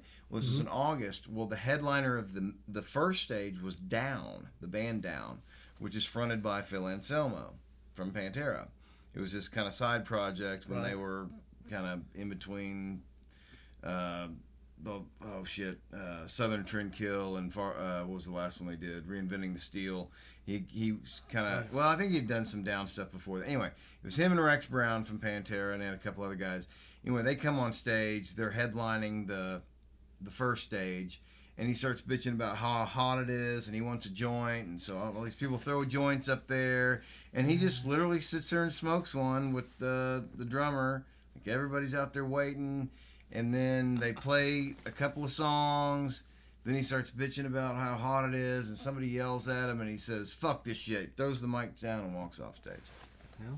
And I was like, Jesus, 2.5 songs. It might have been 3.5 songs, but what was supposed to be, like a 45-minute set. And it's like, man, that's a fucking child.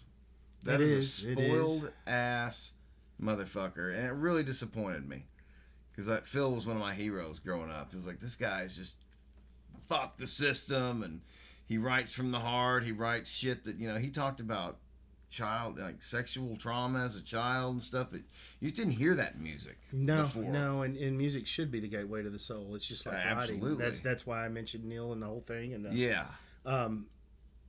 and absolutely, there are things that there are songs for generations. Definitely, grunge brought that back. I agree 100%. And Son of Slim had that song "Sick" is really good. Right. And it's just keys, and it's about it's just about some sickness. I'll put it that way. Yeah. And I don't know. There's just something about good songs that do that. But I was interested to know that because I think you would like Shinedown live. They interact with the crowd. They did a tour where their set list changed every night, almost unheard of. Well, they interact with their fans, so I like that. And that's something I really appreciate because you got two kinds of bands. You got the one that plays the same set every night, right? And I've seen that because I'll get on like, what is it, setlist.fm, basically fans send in the set list, and you can see, they're playing the same set every night. You look at a Pearl Jam set. They all play over the place. Anything of any record at any time. They play for 3 hours. That's part of the reason Matt Cameron said he left. So the shows were just getting too long. Well, I mean, and he's in physically, his late 50s. Is he 60? No, he's 60. He's a little older than me, I think. Is he? I know. But I mean, that's taxing on Tool's a drummer is in his 60s. He's my hope. My God. Because I'll go play Friday nights with the Sherms, and I'll go rehearse and try to do the stuff at Hill Rod, and that's 5 or 6 hours. Does Tool play 3-hour shows though? I don't think they play as long as Pearl Jam does, because Pearl Jam. No, they still use openers and they do like a 90-minute set typically. But they still, when you play at his level, and then he plays with everybody else. So, I get it. I get it. Like I was going to say earlier, I bought some of his sticks. I've been using these McGuire sticks from Vic Firth, and I bought a pair of his, and he's really slinging a heavier stick than me. And I thought that was interesting. I thought when I watched the last Sabbath gig, because I watched it on YouTube like everybody, that was amazing to see Bill Ward play. And they said they had rehearsed, and he was using bigger sticks because he was using heavier cymbals again, like they used to. And I just want to arrive at that point where I take my shirt off during a gig, and I don't care what I look like, because apparently Tony got backstage and he goes, "Well, everybody thought you looked like Gollum," and it was just lost on Bill Ward. Bill Ward's like, "I don't give a shit." He did not look great, but he did not, but he did it. That was the most rock star thing you could have done. Oh yeah, it was just beautiful. The most beautiful thing to me is that Ozzy basically got to go to his own funeral.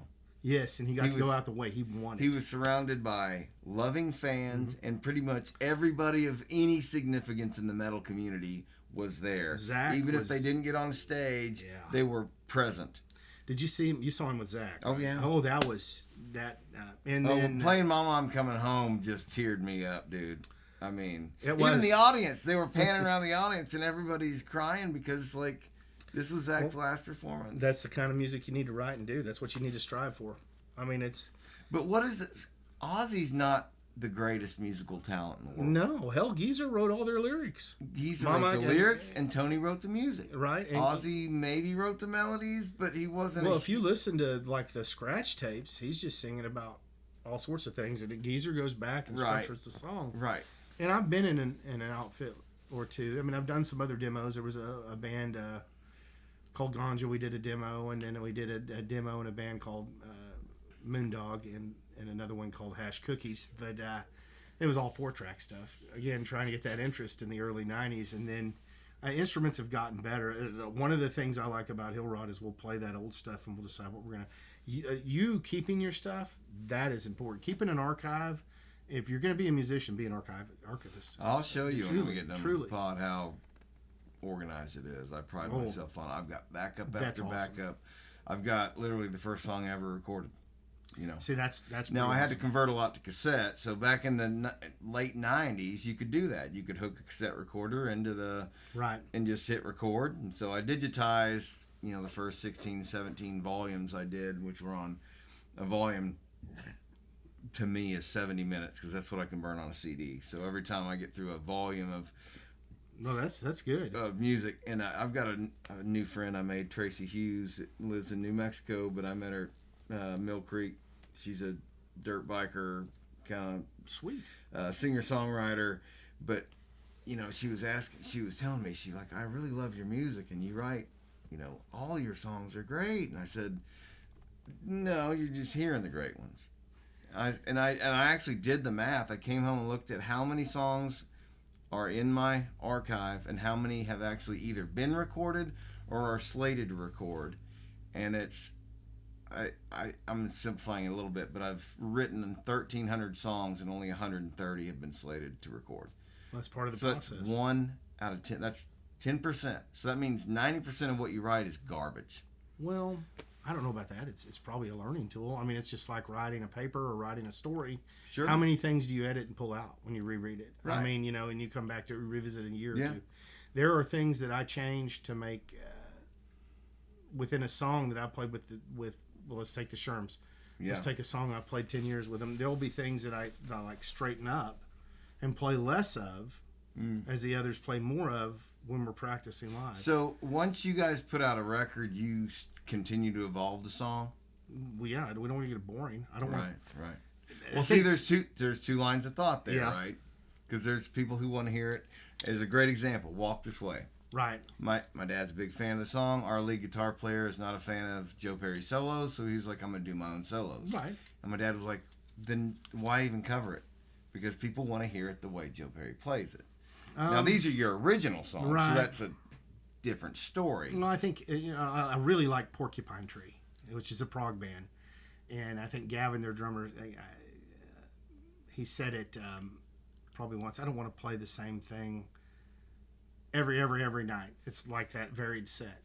For our practices in both these outfits, this is why I know it fits. This is why I feel at home there and at home behind that Gretsch with the Sherms. Is because, all right, we're going to go around the room. If we got a show, we'll practice a set. We'll call out a song. I'll call out a song, Pouring Rain. We hadn't played it in 3 months, and we played it. Then last Sunday at the studio up past Elkins, he's like, hey, I found this. I hadn't heard this in years, and that's where The Observer came from. And I liked it so much. Play that again. Let me record this with my phone. Yeah. Let me, and I didn't get How much do you use your phone in the recording process these days? We have a Lynette Owens. She uses it quite a bit, and we use the phone.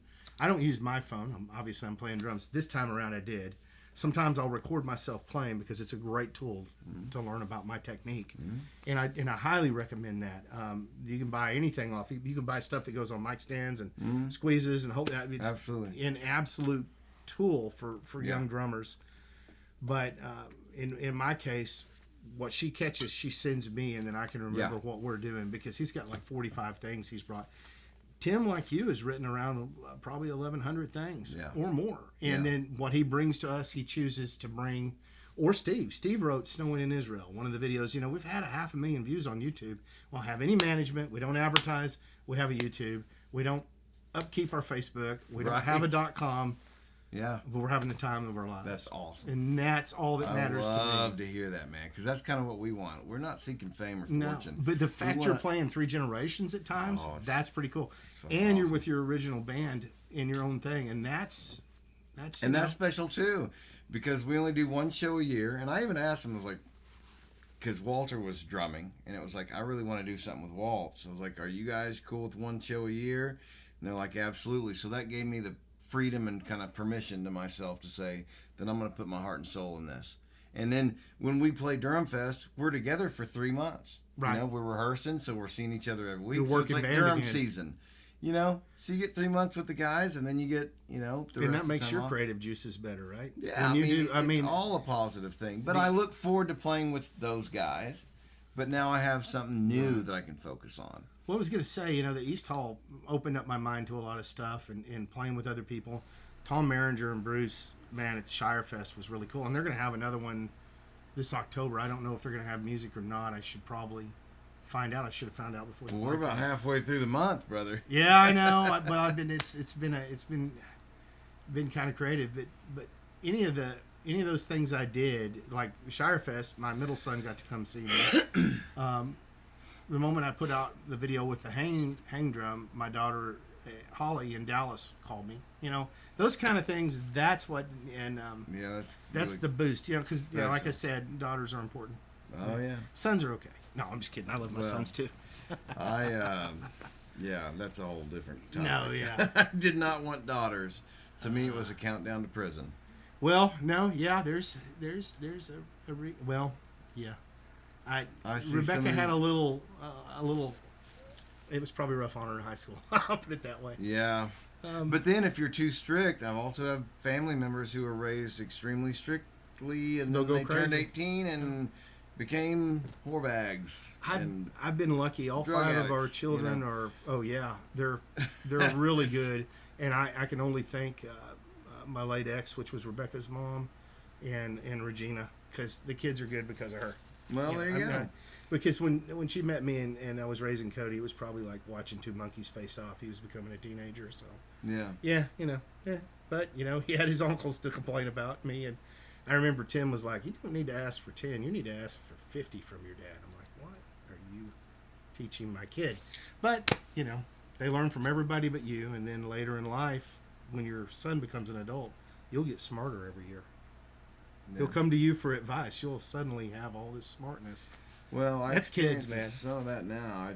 Every kid is so different. Oh, they are. My oldest one is completely independent. I mean, he's 15. He's got basically a full-time job, homeschooling, teaching robotics. But it's not something I can really do with him because it's over my head. I'm like, what? There's nothing I can offer you here. But then you've done your job. If they're released. Oh yeah, I feel totally confident. Now I'm going to go to his competitions. I'm going to support that. Right. My middle one's playing drums, so that's obviously awesome. Something I'm very. Oh yeah. And then the youngest one is just. I mean, he's just a little alpha baby. He's like motorcycles, fishing. He doesn't like killing animals, so he doesn't like to hunt. He's got a real sensitive heart toward that. But he's got me. He just started fishing a few months ago, and I never was a fisherman, and I've learned so much about fishing. You will now. And you know what I mean? Yeah. Awesome. And thankfully, he's got people like my dad's friends, and that generation. One of my dad's best friends, Rick Owens, has been on the dirt bike circuit for years. He's got 62 cycles out here. He's taken Theo under his wing and teaching him, and I'm just so blessed to have people that are. If I can't provide it for you now, my son playing drums, I got songs for years we can work on, But that's beautiful. But how do those things evolve? And healthier adults are made by a healthier family system. I don't care what anybody says. That's without a doubt. That's absolutely a mother and a father in the home. Oh, I agree. With hopefully a loving relation. Now it can get toxic if the parents are just constantly fighting. But if you have a relatively stable mother and father in the home, there's no better blessing. Oh no, I totally agree there, and I think that supportive. Oh yeah. Engaged parents. I was, every one of the kids has had their own little journey, but every one of them, one went to the Air Force and is I'm old enough, he's retiring next year from the reserve, and then the other been a combat engineer. The third boy is a salesman. He's working for Hogbox right now, and just having a good time in life. Going to be a father soon. All that journey, like you said, is different for every one of them. Certainly. But they did benefit from having strong grandparents around in their life. Yeah. Uncles, whether they were biological, aunts, and people that were, They had a support system. Yeah. They had people around. When I was single, my youngest played ultimate frisbee, which he went and did with one of my best friend. That's so his much Aunt fun. Wendy. Oh yeah. And while I was, especially because he had to play in the girls' league, and I'm like, he's playing frisbee, whatever. And then I show up, and all these girls are around. I'm like, okay. but he really did enjoy it, and he played. No, I enjoyed it too. I never played competed, but just playing it at the park. I mean, it's basically football with frisbees. Yeah, and it takes a lot of skill. It does. He was always all 3 of those boys were real athletic. Yeah, and then both the girls have been very active and are brainiacs. So I mean, one's she manages a health system in Dallas, and actually we were driving. She moves in December, so our anniversary is in January, and Gina's like, I'd like to go to Dallas. She's been gone 5 weeks, so I'm catching this. And then we were driving there when Neil passed, and that was a big deal for me. Oh, I get it. When Chris Cornell died, I went into a deep depression for weeks. So did Ken. Dude. Yeah, I mean, the way he wrote. it was a lot. As a songwriter, he was kind of like my top guy. But he also had that engineering sound. He had that producer. He was another person that was top down. Yeah. And that, to me, that's amazing. And kicking back to an era before us, that's the one thing I liked about Pink Floyd is all four of them mixed. The clocks at the beginning of Dark Side of the Moon, those were all bought by Nick Mason, and he recorded them in sequence and cut that tape. He didn't click, and we don't understand. There was no clicking back then. No, he did that. Tape. And hearing his story about that, reading his biography is good to read. Now, you know, let's talk about this. You've obviously seen Dark Side with Wizard of Oz. Right. It lines up. Right. It does. Like, they deny it. I don't think it's intentional. I don't either. What a fucking coincidence, dude. Well, because it actually lines up twice if you play it again. Well, yeah, but the thing about it, maybe you're just so high that, by that time. I don't think it's that. I think it's just weird. You can look at Roger Waters' notes about how he wanted all that done. Yeah. And then he assigns parts because he's the thing I think that is both endearing and probably irritating is he's like a schoolmaster. He's a taskmaster. Yeah. You go do this, Nick. Yeah. You play a solo here. Yeah. And he's a wizard, like the Wizard of Oz. So I think that's why it lines up. Plus, it's movements. It's about breathing. There's a whole, and they just let the reins go. They really, they brought that girl in to do that scream, and she was singing pop songs. And there's, I remember seeing an interview with her, and she's like, "Yeah, I hear the Pink Floyd album's doing really well." And she goes down, and she's in the, they actually used her take. She had no idea. That's wild. So the whole, anything you can watch about a rock documentary and separating the fact from the fiction. You were talking about some of the stuff. Was it the Fall of Western Civilization, the punk years, and those? Yeah. Those are great movies. There's some bands in there that are, I think, that's the first time I ever heard. I think Celtic Frost or Sirathungal, or any of those bands that I think. To me, there would be. Sirathungal. I love the Lord of the Rings references. You got so many bands named after Lord of the Rings stuff. That so cool. Talk about syncing up things. If you take the animated Hobbit and put the Rover to it. There used to be a ton of videos like that on YouTube. Oh, I hadn't heard this. Yeah. Zeppelin's Rover? Yeah. Really? Yeah, or Ramble On. Especially Ramble On. I saw a lot more of them Ramble On. Just them walking, getting ready to go on the Hobbit, on the quest with the dwarves and everything. And, I grew up on the animated Hobbit. That was good stuff. And that was Rankin Bass. It did a lot of, not Halloween, Christmas. Oh, yeah. Specials and stuff, but I like a lot of that on it. Bring Out Your Solstice Spells by Jethro Tull is one of my favorite videos that they did on the BBC, just showing that whole thing. But then I really like that 70s to 80s Jethro Tull. Clive Bunker was great, but Duane Perry was considered. John Bonham thought he could be the only replacement for him in Zeppelin. Really? And he's the drummer on Yngwie Malmsteen's solo album. Oh, really? And he's produced that at his studio. But Matt Cameron did Geddy Lee's studio album. In the way that he talks about him in his biography, saying, I overplayed there. Let's go back. And you've got to read Geddy Lee's biography. It's just amazing. So he talks about the Matt Cameron stuff? About doing his solo album's really good. Oh, I know, I had it. Yeah, so you're like me. Well, I follow I bought it because of Matt. I'm not as big of a Rush fan. I'm more of a Matt Cameron fan, so I bought it. Of course, I love Rush. I love, Tom Sawyer is, to me, one of the greatest rock masterpieces ever written. But I got to say, after about 14, 15 minutes of Geddy Lee's voice, it's kind of like Bruce Dickinson. I love you either Iron like Maiden, it or you don't. That pitch, it's same with Dream Theater. Right. The pitch is too high for me. I've got a lot of friends that don't like. We went and saw Pagan Fest, and there's a band there called Wizard, and they do sound like Iron Maiden. And then there was another band there called Hellstorm, and I saw Hellstorm recently. They opened for Volbeat. I thought they were really tight. They were. I think they were. And she's hot. Yeah, she is. But the band I'm referring to is Hellstorm, which was a pirate knockoff. And so the guys got like a fake parrot, and they had this T-shirt, and they came out and played after Wizard, and the T-shirt looks like the Trooper.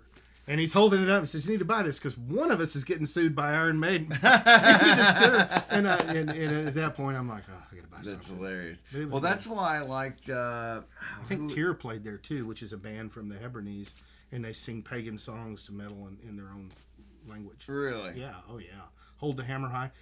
Heathen metal's huge. Hillung. Oh my God. Wardruna. Yeah. All those bands. I mean, you watch the Vikings TV show. Those. I haven't seen it. Those bands. Those people hit something primal. Which takes me back to that Dark Side of the Moon. Right. That is all primal stuff. That's something that he had in his mind. So.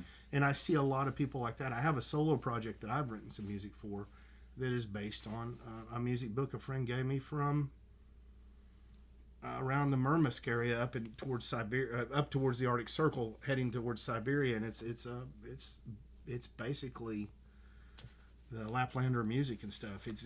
He bought it. I can read the music, but everything's in Cyrillic, and I don't read Russian, so it's neat. So I've looked up some of the stuff on YouTube, and I've made some stuff off that, and I hope to do that someday.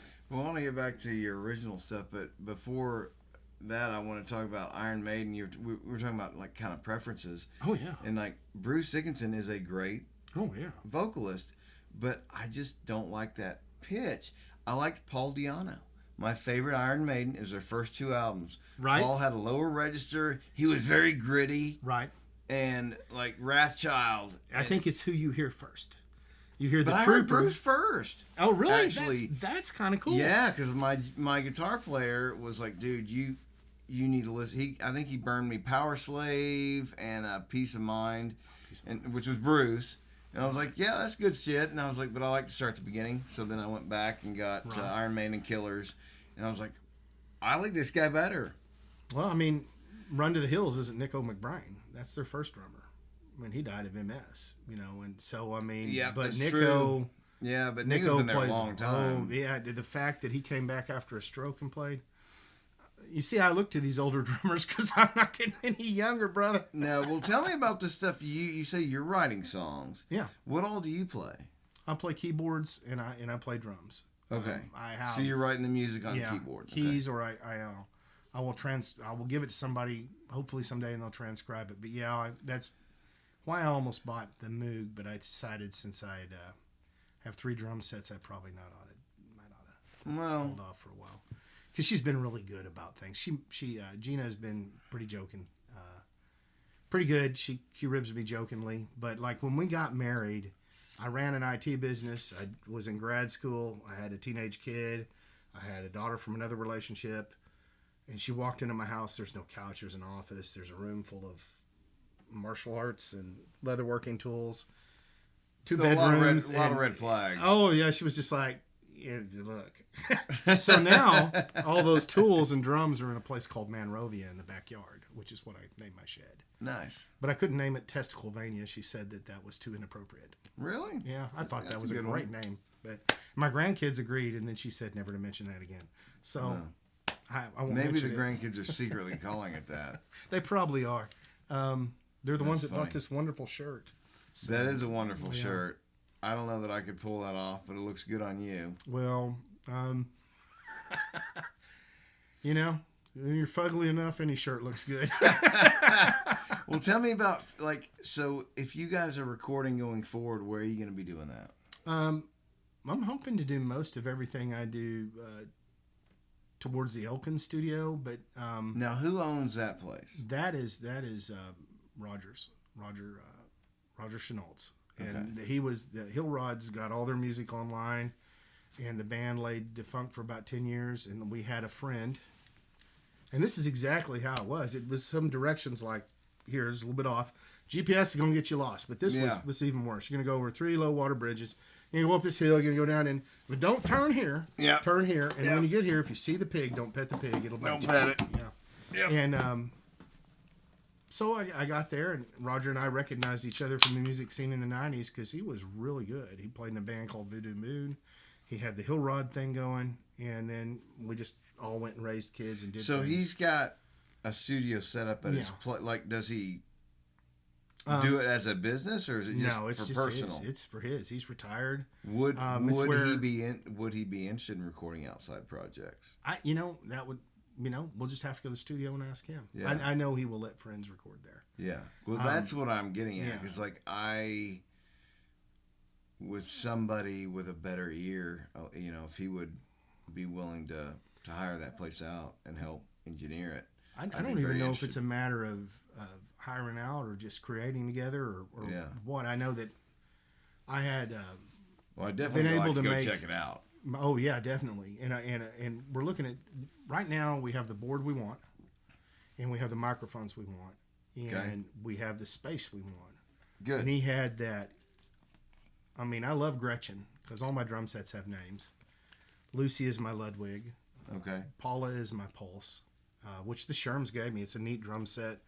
It's got the outer ring, the drum sets. Set. Yeah, it's interesting. And I haven't played with anybody that had a Pulse set. Well, people told me they're kind of a mid-range drum, but they sound wonderful. The gear is interesting because it has a hoop outside the hoop, so there's nothing penetrating the tom. Really? The tom hangs on an arm in that, and it's kind of something some other companies went away with. And then I have the Gretsch, which is a Catalina, which is actually a jazz set, but I put the red hydraulics like Neil used to get a deeper sound on them. I have hydraulics on my Ludwig. I'm using completely Evans with a Remo on the snare on the DW, and it's amazing. I mean, all I did is clean up that set. It's so what do you do? You just say, so if you're using a Remo on this, were you just trying different heads out to get? Well, the Ambassador and King lines are really, I think it's the Kings, but I know it's the Ambassador for the snares that I like. But I have an Evans on my Gretsch set, and then I have a pinstripe on. I have several snares, which. How many snares do you got 3 kits, but how many snares? Because that's kind of like where 15. Okay. Outside of the sets. I picked up an Acrolite. I recorded last time with a Premier that was my girlfriend in junior high's drum, which her husband sold me at a liquor store, which is the most Arkansas drumming story you're ever gonna hear. And then I'm friends with Dawn on Facebook, and I'm like, hey, I used your drum, and she's like, what? Who are you? Why do you keep stuff? No, but I mean, it's been a while since. Who are you? Yeah. Oh yeah. That's and funny. After a while, she's like, oh yeah, I remember. But I remember getting that Premier. It's been my backup snare on stage for 20 years, and then I bought an Acrolite. Because the bad thing about Hall recording was all the drums he had, and then I got to try. He had this Ludwig set that was beautiful that I recorded with. I used his Gretches one night, and then I walked into Guitar Center, and there was a Gretsch on clearance. And so I did call Chris, and I went, they probably owe you money, because you got me to buy this. Yeah. And I've used that Catalina. And the other day I walked in, and there was a set the same color used. It was a Catalina, same everything. And I thought, man, I could have a travel. And then I remembered I was married, and so I didn't, because when I went to buy the hang, I like when I bought my kayak, I was like, I've got to research all this, and I'm looking all this up, and my wife's like, I will go buy this, just buy it. She gets tired of hearing about it. So. Yeah, no, I get that obsession. But that's where I hope to do the bulk of my recording. But I'd like to get out there and check that space out, because I would love to get involved. You would not be disappointed in any of the studios we have here. You just I miss Listen Labs, and I'm going to miss Hall. It's all about the connection with the guy behind the board. And I got spoiled with Dwight, and. As far as personalities having, and this is the thing I remember about going to Listen Labs, because I took the acrylic. And he had no ego. No, not at all. And I'm all like, they were giving me some crap because I think I played rather loud at that time, before I channeled my inner air supply, and so I set it up, and Dwight had some really unique things he did. He brought these bags in that you use to hold a tarp down on like a boat after you've tied it down. Yeah. Yeah. And he put those around on the cymbal stands, and we did a little bit of a sound check. And he comes back with another like little bucket of. He starts putting them around everywhere, and he gets the mic, and says, "All right, you're good." And it was a great sound. Yeah. Same thing with. I've had the same experience with Darren and with everybody at Stone Ridge, with Aaron and all, and especially Boz. I mean, the drum sound was easy to get. Yeah. But I like a live sound, and that comes from growing up on Bonzo. Yes. McBrain. Me too. Dave. I like Dave a Grohl live gets sound.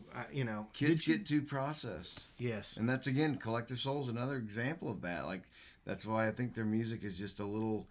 He said perfect is boring. Right. I love their music, but they're too perfect in the not studio. those first two albums though. Those first two Those albums first two are albums so are hungry. right in the zone. When the second time I saw them, I got to take my daughter Holly, and we were going to see the Goo Goo Dolls, which music, life, helped my wife through a hard period of her life before I met it, and she's just being all emotional, and my daughter's like working for a testosterone clinic. She's like, a lot of old guys here. I wonder if I could pass my card out. And then Dad and daughter had some cervezas, and Mom yelled. But it was great. It was a bonding time. I had such good times with my kids. Well, no, it's special getting that. Walt saved up for. Actually, he made the money pretty quick. He made like $2,000 in one summer. He put flyers all up and down every mailbox on our road, advertising services. Nice. And got taken up on it. And he wanted to buy my drummer's kit, and our drummer had some really good advice. He goes, I know you learned on that kit, and it's special to you, but try some other ones. That's true. Get out there and see what else is. It's like you don't want to bed down or marry the first woman you bed down with. You got to try the wah a little bit. You don't just buy the first pair of shoes you try on. Exactly. So anyway, it's a we horrible went up to metaphor, but I'm going to use it. Yeah, I mean, blame it on me. But he ended up finding a Tama kit that he loved, and he's super proud of it. And it's a beautiful set, and it sounds good. It is, and he loves it. And it's just, I don't know, it's something about. It's yours. It's something you worked for. It's like that Les Paul. I don't even play it that much anymore because it's a backbreaker. Well, no, they're heavy as fuck. I don't know if guitarists feel this way, and you can probably answer this, but I have traded off a Yamaha set, a Pearl set. I had a Pearl export set that I ordered from Lee at Sigler's when it was on the highway on 71. Yeah. The first location by the billiards place. Yeah. And I used it forever. And then I traded it for the Yamaha set in that first cage. And then I traded that off for a Power V Yamaha. Yeah. And then I had a Mapex set early that I bought at Lehman's in Springdale from their music store. And it was awesome. It had a black grid on, I think Porky bought it from Lee when I traded it in. It had black hardware. And it had a black grid on blue. It was just kind of a spacey set. And the guys I was playing with didn't like it, and I wanted to buy a bigger set, and I traded it in. But you'll always regret letting go of an instrument if you played it any live, or you will. And No, you'll always, well, I don't know. I think it depends. I'm a very sentimental person, so it's like I won't get rid of anything. I mean, I've been using that amp and sound since I was just out of high school. It's awesome. What I like. It's what I love. And being the rhythm guitar player, I feel like I need to be the consistent sound. Right. The lead guitar, you change all your tones and knobs and put on top of it, but I'm that anchor that has the same kind of sound. Well, that fat sound's what anchor. The rhythm section and a fat sound is what makes rock and roll. Yeah, absolutely. Look from Deep Purple to Soundgarden. Yep. And to me, that has been a little bit of a problem. So there one time in the 90s, a lot of people didn't like my bass drum sound because I wanted a big bass drum like Bonham, and they all wanted that. You get the pad with the little wood in it, and you get the wood mallet, and that does have its place. I appreciate it a lot more than. But I was young, and I was like, "Well, Bonham didn't do that." Yeah, well, exactly. Led Zeppelin's been gone 20 years, you dumbass. Doesn't matter. They're still the best, bro. And that really was kind of some of the arguments. And now that I think back on it, I was probably a bit of a dick. I recognized being a dick early in bands, and just like that story with Zach, it's like, but then again, I also feel like these are my babies. I'm writing these songs, and I have the vision, and when people try and fuck with them, it's like, hey, hold on a minute. I've gotten better about that and a lot more collaborative, but, I feel like it for the first time in my life in a band with no egos. Oh, that's pretty cool. That right there is including myself. You are at Xanadu at that point. You're in Nirvana. I'm feeling in a good space. But from the drummer's point of view, I learned, like I said, from Fuzz and a lot of people how to articulate a little bit better. But I will go up and I will ask at the end of a rehearsal or at the end of a song, do you like this or that? I think that's the maturity. I think that's from all that. A good band from that songwriter, he's written the axle. He's made that, but the spokes are the other musicians. Yes. And that's a good analogy, yeah. That wheel is the rest of the band. And how you put that tread down, how fast you go, whether it's speed metal, whether it's jazz. I mean, anything. You know, the Dave Brubeck in that whole Take 5 thing, that whole Joe Morello, that drummer. Your son needs to watch him play that on black and white TV, because he's got a tom out here, and he, like, I don't remember if he puts it under his arm or he bites his stick. He pulls that tom back during his solo. And he's playing barehanded before Bonham, and that was the influence of Bonham, was all these Charlie Watts, Ian Pace, Lee Kerslake. They all talk about all these American jazz drummers and what they did. And you watch Buddy Rich or Max Roach. One of my prized possessions is my grandmother, my biological father, who didn't raise me, but when he got in touch with me, once I had a kid in the house, and my grandmother calls me from California, where she's lived since she was building ships in World War II. I'm really dating my age, but they came back with Dad, and she didn't raise him. But she passes away in L.A., and I go down there while she's in a nursing home, and I'm taking care of all this, because all of a sudden, this is in my lap, and I'm in grad school. Yeah. I find a Buddy Rich versus Max Roach album. And I'm talking to her, and she says, oh, yeah, my fourth husband he played. You need to take his mandolin, and you need to take all the records you want. So they came back to Arkansas with me. And then I cannot think of my grandmother Claytree without that. That's awesome. But it's a great album. It was a little dirty. It needed some cleaning. There was a lot of things. She was a chain smoker. Yeah, look at somebody. Oh, you're talking about the records themselves. Yeah, the whole house was. I moved like a picture, and the wall was a different. She was a chain smoker. Yeah, she was something else. Yeah, tough lady. I had a chain smoking grandmother as well. I think she could have whipped my ass till she went in the nursing home. Yeah, she was tough. I will say, when they outlawed smoking in buildings, I was so relieved, because when you're a singer and you're up there, all night long, and then you're just sucking in that smoke, it dehydrates you, and then the next day you're already drinking beer plus that smoke, and then you smell like it for days. Right. And see, I grew up, hated that, and my parents didn't smoke, and I got my stepdad to quit, and then I started smoking non-filter cigarettes and pipes at like 15. Jeez. And because I thought a pipe was distinguished, and then I just liked it. The pipes are cool as fuck, and they smell great. Yeah, they do. I had a grandfather that was a professor that smoked a pipe. It was the most stereotypical thing, but it was badass. Well, there's a habit you get of rubbing that pipe, making it sweet, and you just kind of get the whole thing. But you have to take a wagon with you when you take your pipe. And eventually, I quit when I quit I quit a couple of times, and then just 12 years ago, we're done. Oh, yes. Yeah. And but I agree with you there as far as a performer. It's probably better for us. I remember Lee, he had all that heart issues at Sigler's, talking about how much better it would be. And I'm sure servers feel that way. But there was a part of me. Everybody. Yeah, it was a part of me going, we're not free. There's still that part of me like that. But most places gave you an outside opportunity, so you could still do it. It was just, it didn't fucking. And you'll be out there with a person like, I'm in the back of the bus. I got no rights. And I used to feel that way. But if you look at a smoking book from the 50s, they're all like, this is your smoking jacket. If someone asks you not to smoke, don't smoke.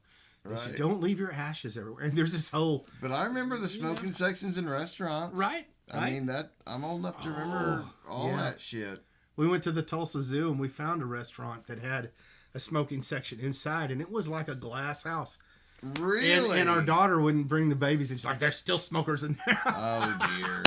It was great watching her. And, watching a mom and a daughter made me feel good about a father and a son in the teenage years. So, really? They could get after each other. Ooh. None of it's ever that serious. No. And it's all the beauty of life. But boy, it makes great stories.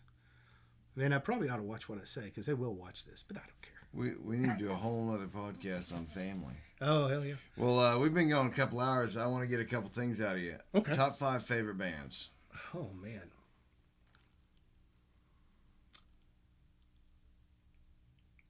No particular order. I'm going to really blow some people's minds, but I really like King Crimson. Yeah, you've mentioned them a couple times. And ELP.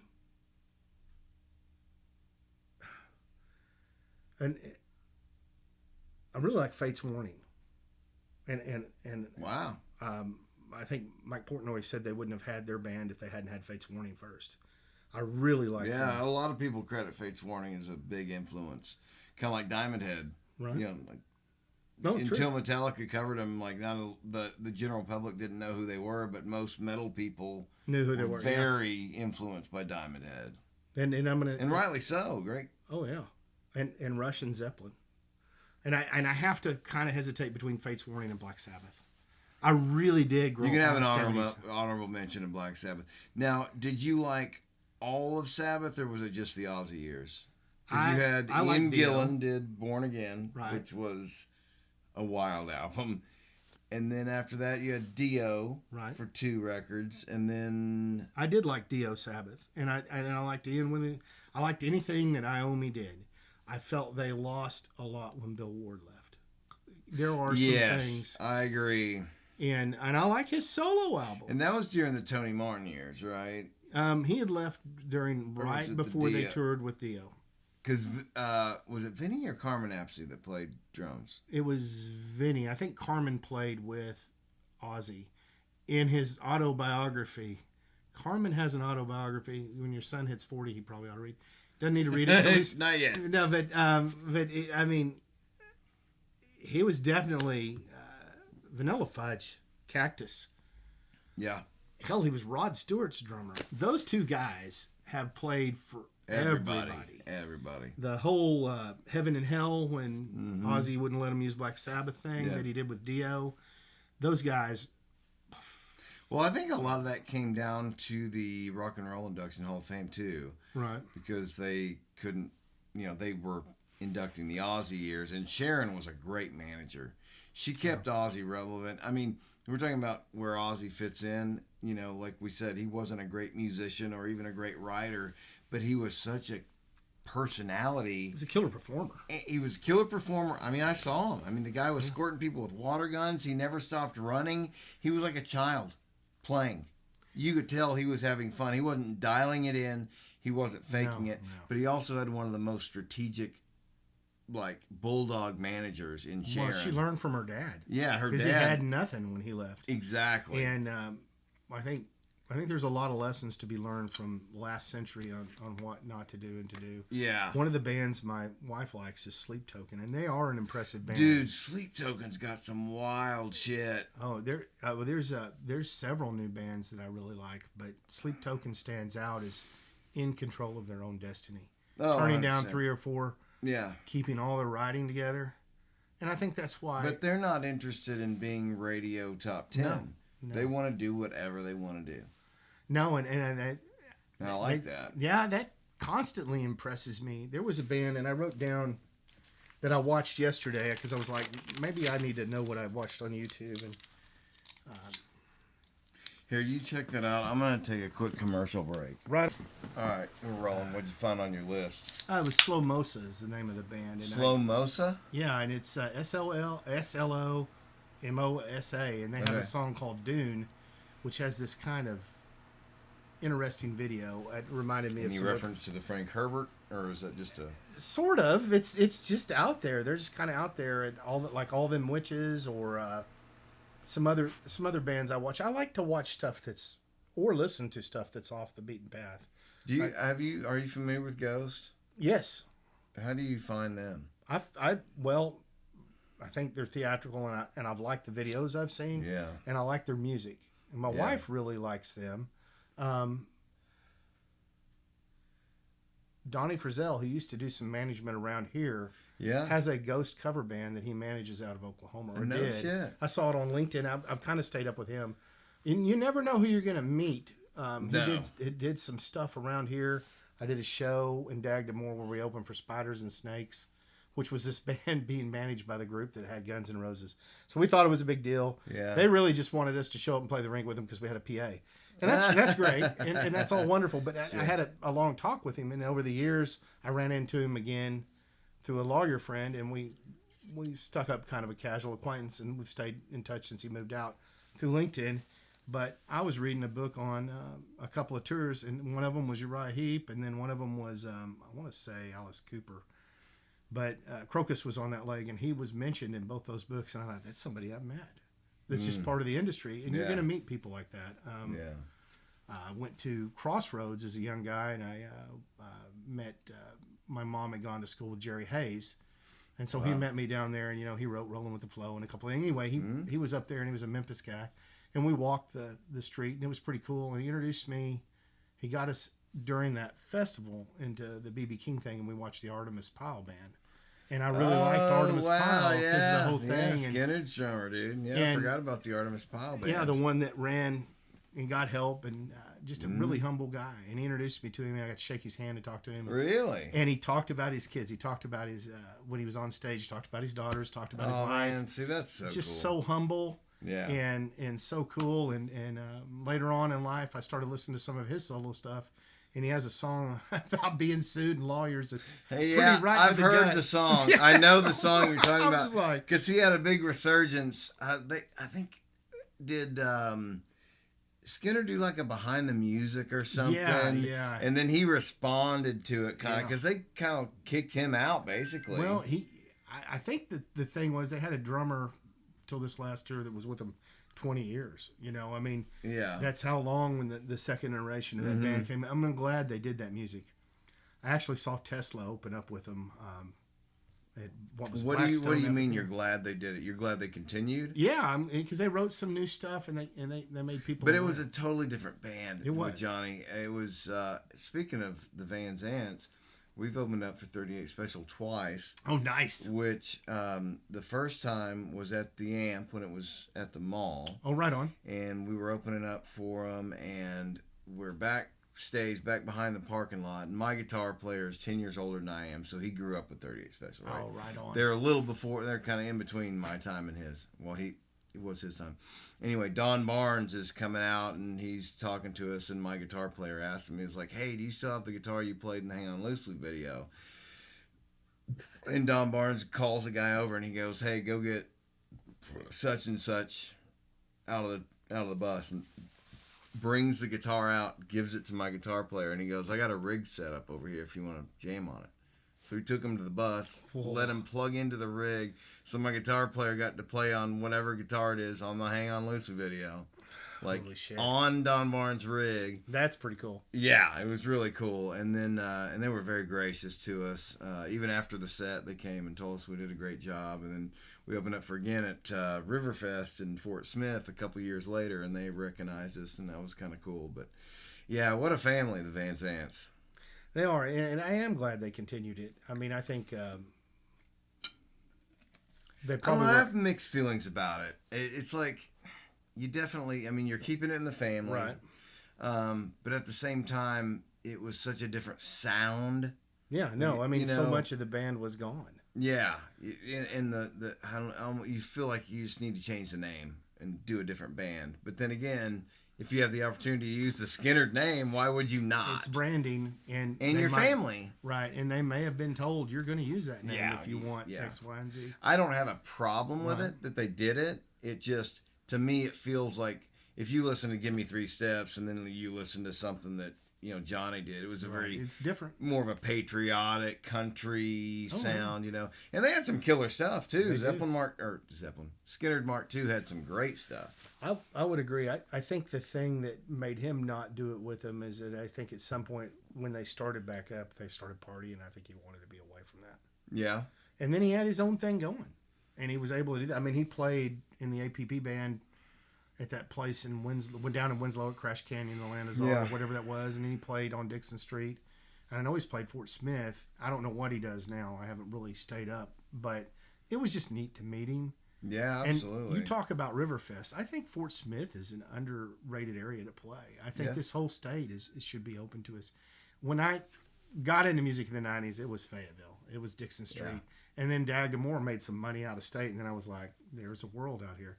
But that's before the internet. You could get the Musician's Guide to Gigging and get club numbers and cold call them. I had that. Yeah, and you're better off calling from an out-of-town phone. I got a Fayetteville gig calling from a Tulsa payphone once, and it said, "Hey, yeah, so I see you're calling from Oklahoma. Do you got any stuff you can send us on cassette?" Yeah. Yeah. So we made sure to mail it from Tulsa. Yeah, we made up some address, but you know, his return address, but it said it had a Tulsa stamp on it. But no, the truth of the matter is there was some good music out of that time. I mean, there was a Fayetteville band that I really liked called Ben Sniff and Glue. They were pretty fun to watch, and there was just a lot of creativity going on then. Like I said, Roger was in a band called Voodoo Moon that I really liked, and there were just bands out there that were really good. Right. Before we were the Sherms, Tim and Steve had a band with Jimmy Mel I came into. It was called Cinnamon Jimmy, and they had played quite a bit. We played a little bit together, and then Jimmy went on and we became the Sherms. But when did the Sherms get founded? What year did y'all start? I'm going to say 27 years ago. There was a hiatus while they went to California for a while and tried their hand out there, and then cost of living was just astronomical. Oh, I bet. And they came back, and we reunited after about 2 years. But I would say 27, 26 years. We were Cinnamon Jimmy for 3 or 4 years. Put at late 90s? Yeah. Oh, yeah. It was definitely the late 90s, mid to late 90s, because I had played from the 80s to the 90s and then got a kid and then kind of slowed down. And they were really one of the few people that would play with me when I had a kid. But isn't that special, though, that you've got that history? It's like my band Durham's been together since 2003, so... Oh, yeah. 22 years. 2 years. The same guys, you know, it's special. There is a special... One of the things I liked... like I said, we had a mutual friend when I met Roger, and we struck up our friendship.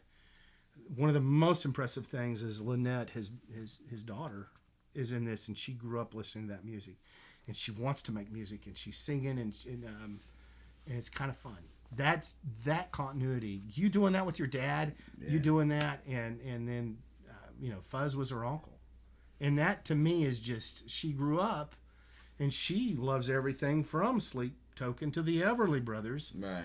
And one thing a band that I didn't really mention that I really, really love is Mountain. Corky Lang is a hell of a drummer. Mountain's got some cool shit. The tone. I mean, he was the king of tone. And I'm sorry that their bass player was killed. They were a really good band. Yeah.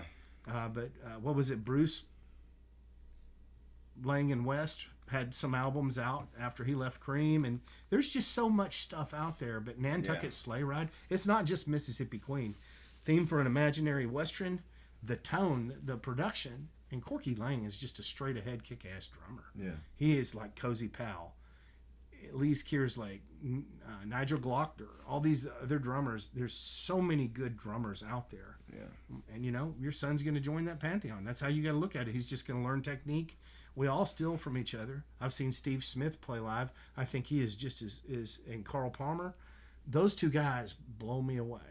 And I've been catching. Bill Bruford came out of retirement. I saw Alan White. So many, like Dave Grohl talks about the intro to, I think it Smells Like Teen Spirit. Dun, dun, dun, dun. He stole from a reggae. Oh yeah. Song, I've heard him say that his go-to feel that is from a disco drummer. Yeah. It's from hearing, and again, it comes back to listening. And East Hall, we were doing something, and somebody's like, "We're gonna have to ask you to do this." That whole, and there was another drummer there that was in the studio, and he came out and said, "Yeah, you have to play like the disco drummer. That's what he's wanting." And it was like this big quiet thing, but it was actually kind of funny, and it fit. Yeah. So I shut up and did it, and it was great, and it felt great when I did it. But it was getting over that hump. But that's a matter of not having an ego. You could have been like, "Fuck you." No, those guys would put you in your place.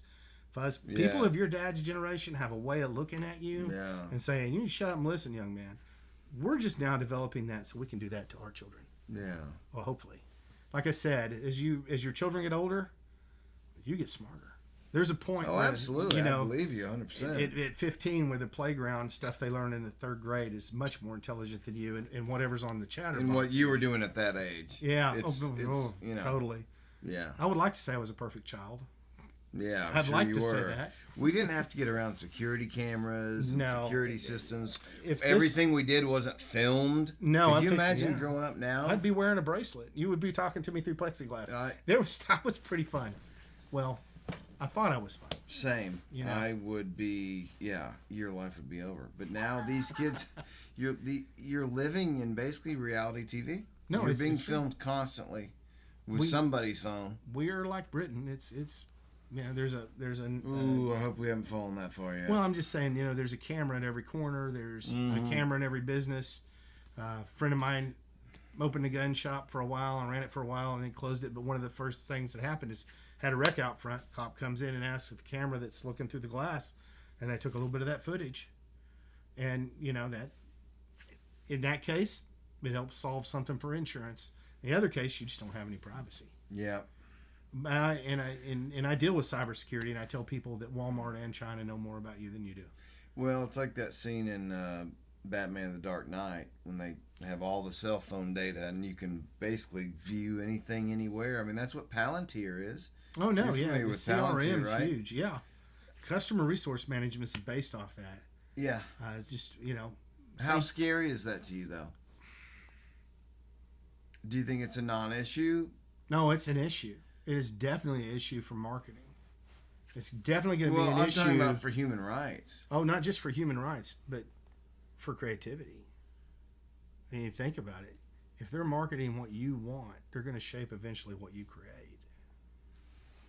That's been my thought. So that is the ultimate human rights violation: is taking away the human soul, the inner song. If you are a person who is swayed by that, not everyone is. No, that's true. True punk rock people go against the grain. Right. Sometimes. Oh, especially straight edgers and stuff like that. People Right. who are, I'm all about punk rock and I've got 3,000 piercings, but no, I don't want to drink. No, I don't want to do drugs. Right. And I've met a few people like that. And you know what? I have to. They impress the hell out of me. Their discipline impresses me. Oh, yeah. There is the modern stoic. And I also think this is a gateway to bring back, like, I'm reading 4 different books right now. One of them is a study of Carl Jung because I want to read his Red Book. The other's a book on how people look at the difference between ghost and reverence in the Middle Ages. I like to read a lot of stuff like Beowulf and stuff. I mean, I really do.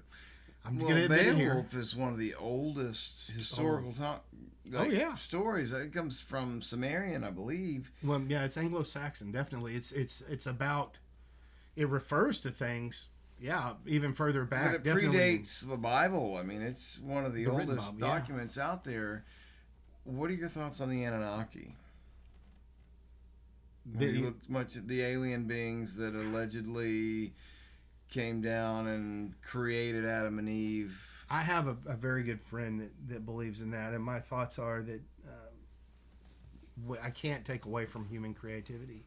We are smart enough to build Stonehenge without metal tools. Yeah. That has just been because I know some engineers that have shown how we use not just a block and tackle, but how we use pivots and I've stacked stone myself. So I think we take away from our creativity to believe that, but people do believe that. Look, the Nation of Islam believes that there's an alien presence that brought them down and made them the chosen people. I'm kind of paraphrasing, Right. But I mean, well, same thing that the Jews say that right.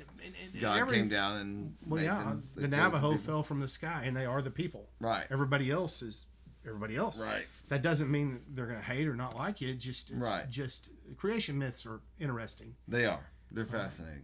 And None of us know shit, but it's fun to go down rabbit holes. Like the Anunnaki is something I've been studying for a long time, and it just feels like a good science fiction story that I want to believe. Yes, I have a friend who I've always threatened to tell his wife grew up in kind of a small group like that, and they believe that the aliens came here and created humans to mine metals and ores and gold for them. Yeah. And I'm all like, oh, that's some hippie stuff. And like, no, don't mention she's don't. And I'm all, so that is my go-to to tease him.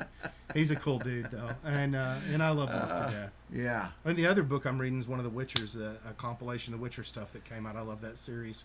Oh, The Witcher. But I like the series, the written series, better than I did, and I'm kind of anxious to see. Have you played the games? No. I just read the book and watched the show. The game is where it's at. That's what I've heard. Witcher 3, the books to me were boring. They were just... I like a lot of high fantasy. So.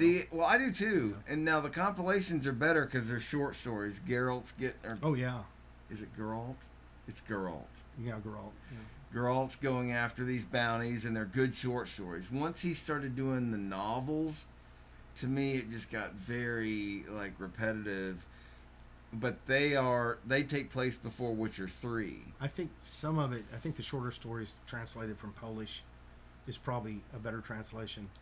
I think the longer stories are more in the format of their folklore and it's all built on Eastern, Eastern European folklore, and all that stuff is so endemic and so beautiful. I think that's why, and it's cool as fuck. Oh yeah, that's why I like King Crimson and Rush. I mean, and Zeppelin. Did they not sing a lot about Lord of the Rings? I mean, come on. The Gollum and the evil one. I know, right? Crept up and slipped away with her. That was a cool thing that I did like about the cover bands that played at the at Shirefest. One band got up there and sang the Battle of Evermore. Yeah. I've never heard that live. It was a very impressive. You know, Heart covered that. Yeah, that's a really badass Zeppelin version. Fans out there, they're badass. Shit, I was thinking to ask you. You brought up Lord of the Rings and shit, I don't even remember now. But yeah, Zeppelin definitely, pop culture, reflects itself in weird ways. There's a lot of people who study Anglo-Saxon and they look, because that was what Tolkien was. Yeah. And they refer to his writing about Beowulf, and they argue about whether he was right or this or that. But it's interesting to me that language, in spite of the Norman invasion and then the way that English is modified, because we speak the evolution of that language. Right. But that it's still there and it still binds us. You talk about old stories. That's an old story. That's another thing I like to watch on YouTube is people play old instruments, ancient instruments, old music, Renaissance music, and beyond back. And those guys, they just blow me away. Yeah. And I'm impressed every time I see it. So I guess the bottom line of everything is from your heart and you're a reflection of everything around it. So when you were saying I was saying this shapes us, I do worry about the generation that's babysat by a phone or an iPad. Yeah.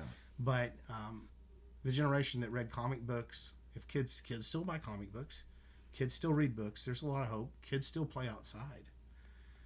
Maybe the feral kids will be the next new kings, and that's good. I've got a feral kid, so that's wonderful. He was the only one that was born on this property, so it's all he's ever known. Oh, that's awesome. His country, having some critters running around. And, it's that's so good. Funny when your first one was born. We were living in a subdivision, and my wife wanted to put plugs in all the outlets and stuff on all the drawers and everything. And by the third one, it's just like, hey, stick a fork in that socket and see what happens.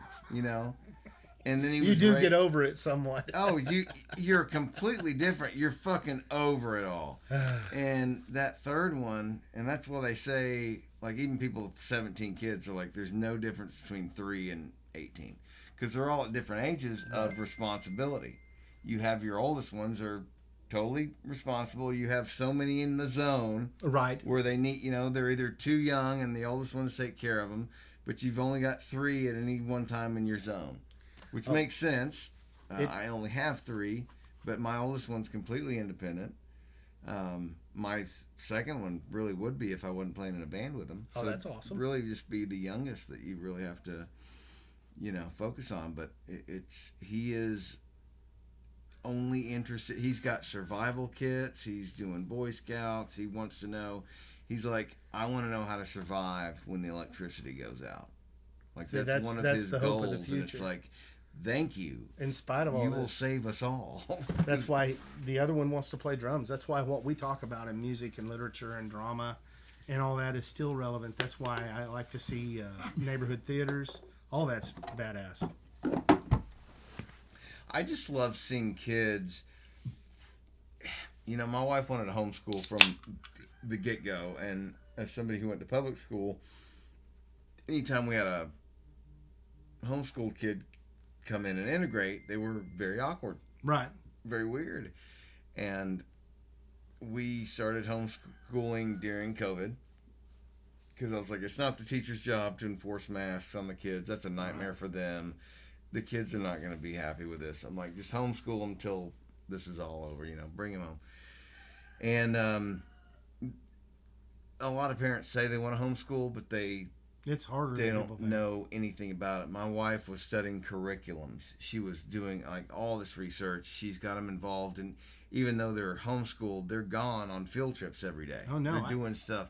Like, I admire her so much for the involvement, and it's so much better than what you'd get just sitting in a classroom reading this. There's a plus and oh yeah, there's a plus and a minus. See, one of my before I started where I'm at, and I do IT work, I was a distance learning coordinator for the state of Arkansas. So I would drive on Sunday night, or Sunday early Monday morning, really at 1. I'd drive towards DeQueen. I would work down there at a co-op. We had a bunch of dedicated public school teachers. But the LEARNS Act has allowed people to you're going to pay property tax no matter what, and so you should be availed of those public facilities for sports or whatever.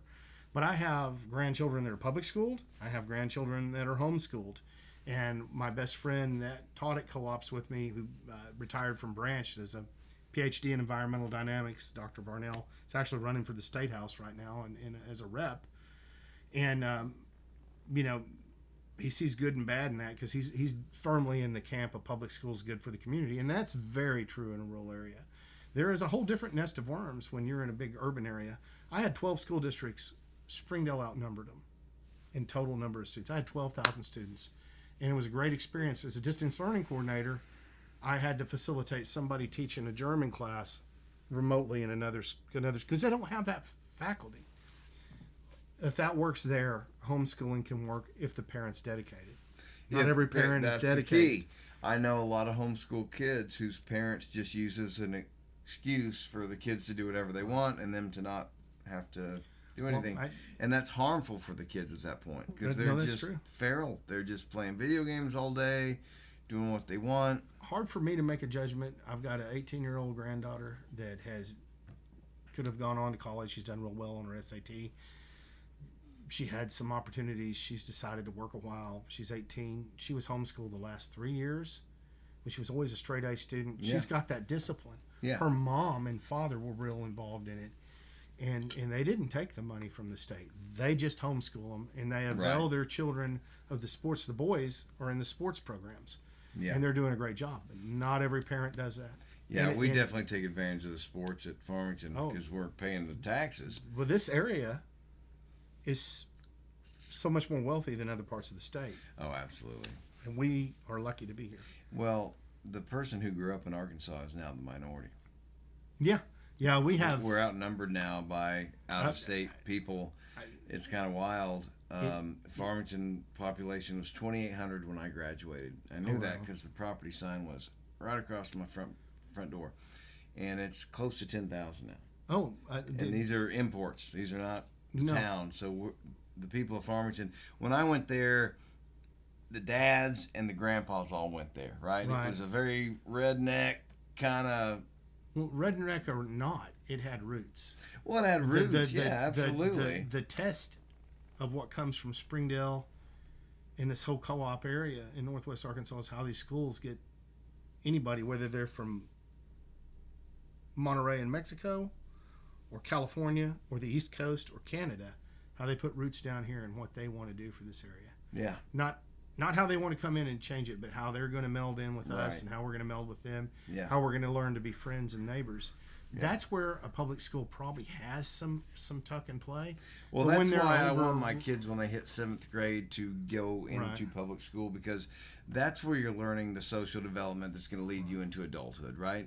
And so basically what the compromise has been is... They're also going to get that through sports and field trips. Yeah. So they're going to have a step up. Plus, you guys are gregarious people. You've got friends and family, and they're probably from all over. Like you said, it was odd to me when I started this last job because somebody said, "You're from here. You sound like you're from California." And I don't get that because I grew up saying Washer just like the rest of us. And you don't sound like you're California to me. Thank you. You are definitely my friend from now on, because I'm just saying. Because you might look it with that fucking shirt on, but you don't sound like it. That is the power of a grandchild over a grandfather. Your day is going to come, and then you're going to really enjoy your adult children, because they bitch less at you because they'll call each other and bitch about their parents to each other. It's great. It's a ride. On that real quick, and I probably said this before, but as a kid, before you have children, and I know 40-year-old people who don't have children who are still this way, but you're inherently selfish. You're the only person you have to worry about. Until you have kids, someone who outranks you, right? Before it's like, Mom, take care of me. Give me a sandwich. Take care of me. When you have a kid, you're responsible for that. So there's a lot of beef you might have with your parents about the way they raised you, but you can't understand where they're coming from. Till the moment you have a child. Until you have a child. So there's been a lot of healing within my family just because I've been able to say, hey, I still think you did the wrong thing, but at least I can understand why you did it. They don't come with a manual. They don't. I ask everybody, I was like, have you gotten your parent manual yet? They don't. Because there's not one. You've not experienced it to have held that kid. Exactly. You've gone to change him and you just hold him in the shower until that butt's clean. How different is it being a grandpa versus being a parent? What's the dichotomy of that relationship? It's pretty cool. I mean, yeah. I kind of like to tease the kids that I can do whatever I want and spoil them, but I really don't. The parents, there is the. But you don't want to cross the parents' rules. I want them to. I do. They're the parents first, and I may joke about it, and Gina's pretty sure she can still parent everybody, but she's my wife and she's the boss, and so I'll just agree. But and I'll tease her about it, and she'll just look at me and go, I'm right, and I am not stupid enough to argue. No, so I just roll with it. But I do see the appreciation, and one of the neatest gifts Holly got Regina once was a cup that said, "I get it now, Mom." I thought that was pretty cool. That's cute. Yeah. And kind of bringing it around to music. I think music's been a part of, and art is a big part of all my kids' and grandkids' lives. One of my biggest fans is one of the grandkids that bought this. He'll show his friends our videos. Really? He loves those Sherms videos. Isn't and it's that probably cool? Not music that he would never. Yeah, it's cool. It's That's really cool. It's just bad to the bone, and I have something that's been a part of your life for almost 30 years. Yeah, I'll have Cody text me at rehearsal if we're streaming live on Facebook and go, hey, make sure you play Paper Dolls. That's one of his favorite songs. Mm-hmm. And at least one person remembers what we do, and that's the key of it. And it just tickles me. You play with your son. Well, what started out was that they knew I was in a band. The next thing I knew, one of them was playing our playlist. One of them was playing the albums over and over, and I was like, I didn't push it on them. I just but they liked the music because the music was good. And then Walter got into it, and they all really got into it. And one of them just. He tried the guitar. He wanted to initially play guitar, but he figured that you had to put work into that, and drums were a whole lot easier. And they are initially, but to get good at drums, it's much more sophisticated. Like it's interesting. You don't have to learn chords to play drums, but drums are actually just as sophisticated as guitar is if you're going to really play the song. Oh, no, you're totally But right. I think he thought he was taking the easy route. It's not. But it's not. Especially when he loads out and loads in. Singer lays his microphone down. I'm done, guys. Yeah. The guitar player has 18 trucks loading his pedals in and out. But, But he blossomed, even though he was kind of trying to be lazy, he got it. I think it clicked with him, and he knew there was a need. He was like, well, what does it benefit us if we both play guitar? Right. But he knew there was a need there, and he knew he had songs, and it just organically happened. I really love that Facebook post of all three generations playing. Cool. Isn't that cool? That was just cool. I think it's all the same path to a bit of your soul. I think drummers percussionists especially, because it is a percussive, it's one of the neatest things about the Hill Rod thing are these two gongs behind me, and we've got a song that we wrote, and I've got a gong. A song for the gong. No, well, kind of, sort of. There's some things you do with gongs that are not just bang them. Right. But I've been able to do that on one of the heavier songs, and that was kind of fun to experiment with that. But did you get a gong just for the song? Or did you that one was there at the studio. It was in the studio. I was looking at a gong, and Steve brought me a really nice Zildjian that I play with on a couple of the Sherms songs, and there's times, because you've been in a band, you've had this push and pull. We'll play something, and I'll be looking at Ken, and I'll hit my bell cymbal just to see his face. Yeah, you know, and you'll do that crap. Yeah, and I'll do that. I'll like hit the gong at the end of a song, and he'll look around because he is the consummate professional Yeah. among us. Yeah. Steve and Tim are brothers. They'll fuss at each other. They don't care if it's live streaming. They'll play music, and then they'll hit this groove, and we just go with them. Yeah. Yeah. And That's beautiful. Ken is the traffic master. John Paul Jones held Zeppelin together, and I think Entwistle held The Who together, just as I think that there are just, well, I mean, Geddy Lee without speaking, they're a three-piece, so that's, but when you look at some bands, that bass player is essential for the drummer. I mean, I hate to say it after I was probably kind of bitching about Roger Waters, but he held a lot of stuff together. When you watch the Pink Floyd live, they're less the musician, they're more the show. They really are. They are musicians. They're great. David Gilmour, they are especially. fantastic. But it is a very they had all these side musicians. Presentational. Yeah. And they did it in a time where they were really taking their high school theater skills. Yeah. Taking putting an overhead. Ghost is like that. Oh yeah. They do a whole choreographed. We went and saw them in St. Louis. I mean, it was a choreographed set. There were extras coming out. It's interesting to me on the death of the just Ace Frehley dying so recently, and that theatrical bummer. Rock has come back. It's no longer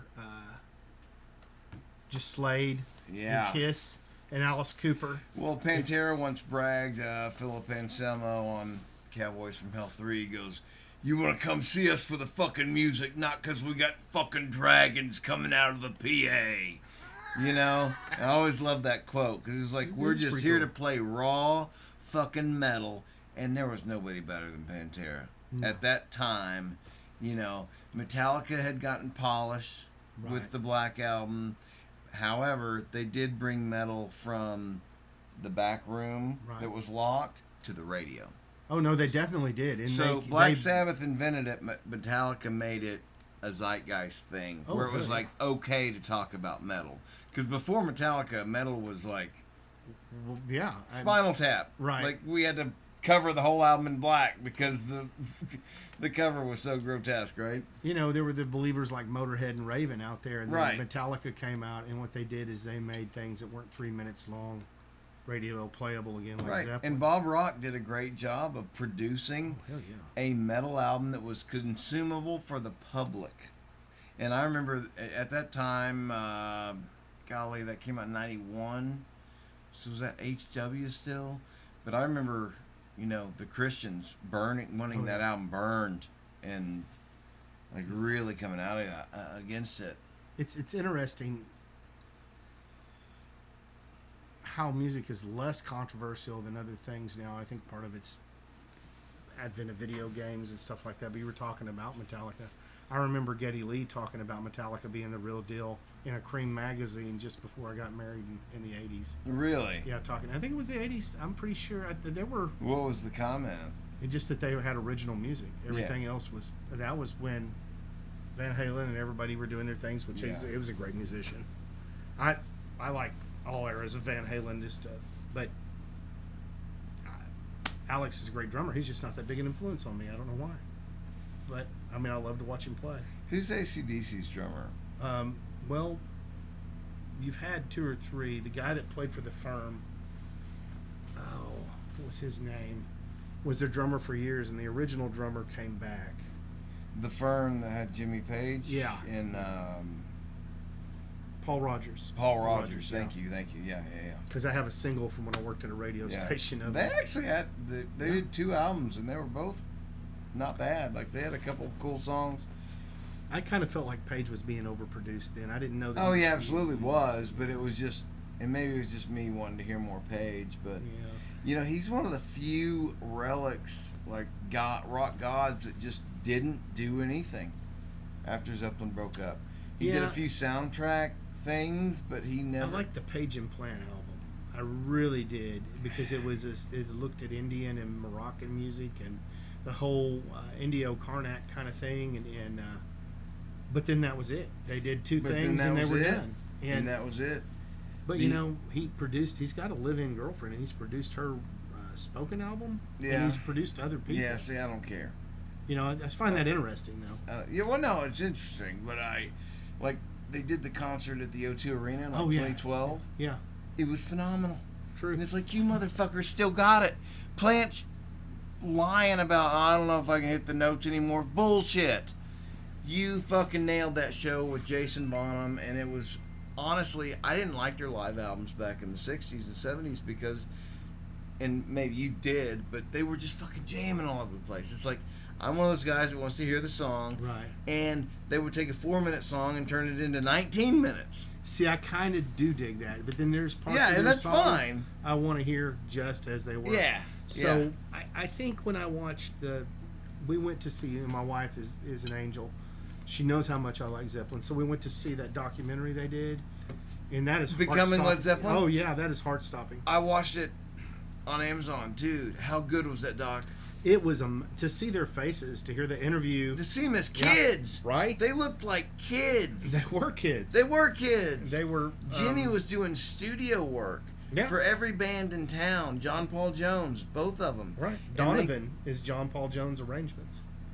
Yes. The guy that did, what was it, Mellow Yellow and Intergalactic? Yeah. What was the other one that I always used to laugh? Intergalactic Laxative was a song he did. If you have to hear an odd song, I can give you odd songs. That's already apparent. Yeah, we know this. Yeah. You have a deep dive net that. Well, I'll leave you with. I'm sure you need to wind this up, but I'll leave. There's a band that was really influential to the Irish music movement, and Thin Lizzy especially. Yeah. And that's called the Horselips. You need to look them up. It's Didn't Thin Lizzy do Whiskey in the Jar? Yeah. Before Metallica. That's an old folk song. Well, I know it's an old folk song, but didn't Metallica pretty much cover Thin Lizzy's version I of think that? they may have. I thought it was an outro and maybe not something on an album. I'd have to think. Do you like the Pogues? Yeah, I do. Actually, I like the Dropkick Murphys, and I love Irish music. I love the Pogues. That's funny. One thing that heroes. I've been carrying to the studio every weekend, and I've took it out once, is my bow run. The drum you play like this. A what? A bow run. It's a Irish drum. It's a skin drum. You'll hold it like so when you play it up and down, and you play it around the rim, and you can bull run. Bow run. How do you spell it? It's Bohran, I think, is the English. Bull run. Bull run. Yeah, bow is cow, so it's cowhide. Okay. And it's usually over, and they play it, and it's got a beater and a brush, and there's different techniques, and the players pretty much, I think, must have a special wrist, but they'll just be, and you'll hear them playing it. Teenagers are probably good at it. They use the wrist a lot. They probably are. Drummers, any drummer of any age is probably never. But I shouldn't say that. But I did, so there you go. It's on the right. But yeah, I carry that with me, and you can either get a really soft, smaller head, which has a different sound, or I've got the bigger, heavier one. I've been doing a little bit of artwork on it, and you know, again, it comes to that whole folk metal thing that I like Steely Eyed Span or Hulung or any of those bands. King Crimson went in those areas. I just like people. God, dude, you love the King Crimson. I do. Robert Fripp's amazing. Bill Bruford. I need to delve more into them. They're cool. Not been super exposed to them.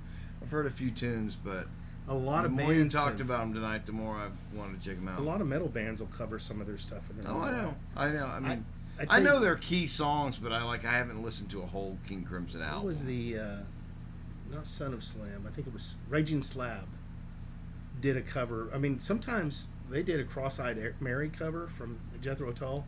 Still sticks in my head. I mean, really? And they had a lead guitarist, and I can't think of her name. God, Cross-Eyed Mary's crazy. She's gone. Well, Martin Barr is. I've not gone to see Jethro Tull since he's left, and I probably won't. Because I mean, Martin Barr is it. I will tell this. Ken Barr's been my bass player and friend for 25 plus years, nearly 30. And we were in a bar once when I had my kid, and I actually got to go out. I think he was staying the night.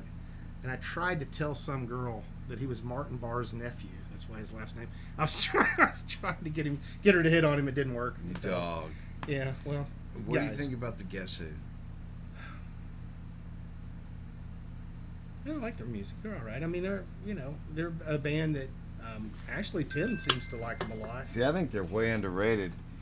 They kind of get known for American Woman and like Cherryland, Hand Me Down World, but their albums were good. Yeah, they were, but I think that Well, now they're fucking Canadian. Yeah, so and nobody gave a shit. I just think they were on the cusp of music when it was starting to change to more FM than to CDs, and I don't know. They've always been relevant. They're good live. I was trying to think of where I saw them that the fight broke out. Oh, you saw the Yes Who? Yeah, I think there were, well, a facsimile of it. I think it's, I was about to say, I think their drummer ended up with the rights to the name. Yeah. So Bert and Bachman had to tour as Bachman Cummings. Turn her over, Yeah. Wild times. Well, yeah, brother, let's wrap it up. Yeah. Top 5 drummers go. Let's see. Definitely Bonham. I think I mentioned this earlier. I just love Bonham. I love that drummers still cite him. How could you not? Well, I don't when the know levee breaks, that double stroke on the bass drum, has sold a lot of. It brings me great joy that. Well, of course, you're also older than me, so you're closer to his time than I was. But I still love that he's in the conversation. No, he should be forever. Forever. And Jason's amazing to see play too. That's all I can say is that. But what was it's Black Country Communion, right? Yeah. There's amazing stuff in that. They do 3 albums, or have they done more? I think they did 3 albums. I think there was a falling out to do with between the guitarist and bass player. And was that Joe Who's Bonasami or Bonasami? How do you say his name? I can't remember. He's amazing. Oh, his stuff is crazy. Oh, he's good. And I think I mentioned this earlier. I definitely Neil Bonham. Or Lee Bill Kears, Ward. Bill Ward, yeah, and Lee Kears were big influences on me. As far as the 5 drummers that were influences on me, yeah, biggest influences. It comes down to Bonham, Cozy Powell, Bill Ward. God, I'd have to give some hats off to Ginger Baker. Now I'm really pulling in Neil, but I'm not the kind of drummer. If you watch the videos, I play a lot more primal. He was very. There are times I'll come off stage and I don't remember what I played. I just know that I played because it was a great experience. I know we were tight, and I remember those moments, and I remember the things as a drummer that I remember, or how that there's a moment you just lose yourself in music in time and space. You just and get you into can't it. get that back. Well, do you no drug can give you that. When you guys play, you're mostly playing originals live? Oh, yeah. Right? Are you following what you do on the record pretty close, or are you one of those that kind of just get off the... Depends on the moment. Yeah. Like Stuck to Me and Paper Dolls will follow a format. Definitely with Hill Rod, the stuff I've got to come in and learn that he does, I have to do the way. He'll give me room for interpretation. But then there are things that he will write and Tim will write deliberately to go. Yeah. And go for a while. Yeah. But that's not the crux of everything we do. We're Right. not that Zeppelin-esque. I would right. My son was asking me. He goes, "Why are the first couple Zeppelin?" Or he was asking about Zeppelin 2 because I was like, "It's the great." He asked me what the greatest album of all time was, and I said, "It's Zeppelin 2." No questions asked. Right. So he comes back to me. I said, "Just learn the drums to it." I said, "It'll be a staple in your catalog." And he goes, "Oh yeah. Why are half the songs just freaking weird?" Channeling from left to right with weird crap, and I was like, they just discovered stereo and they were doing tons of drugs, son. Yeah, that's the honest answer. Well, stereo was not a thing. How many times did you record and start playing back on a 4-track and you're like, I'll pan this guitar. Yes, you've got a knob. You're going to turn it. I think he was talking specifically about Whole Lot of Love. He was like, it's a great song, but it's got this stupid, long ass, weird noise section.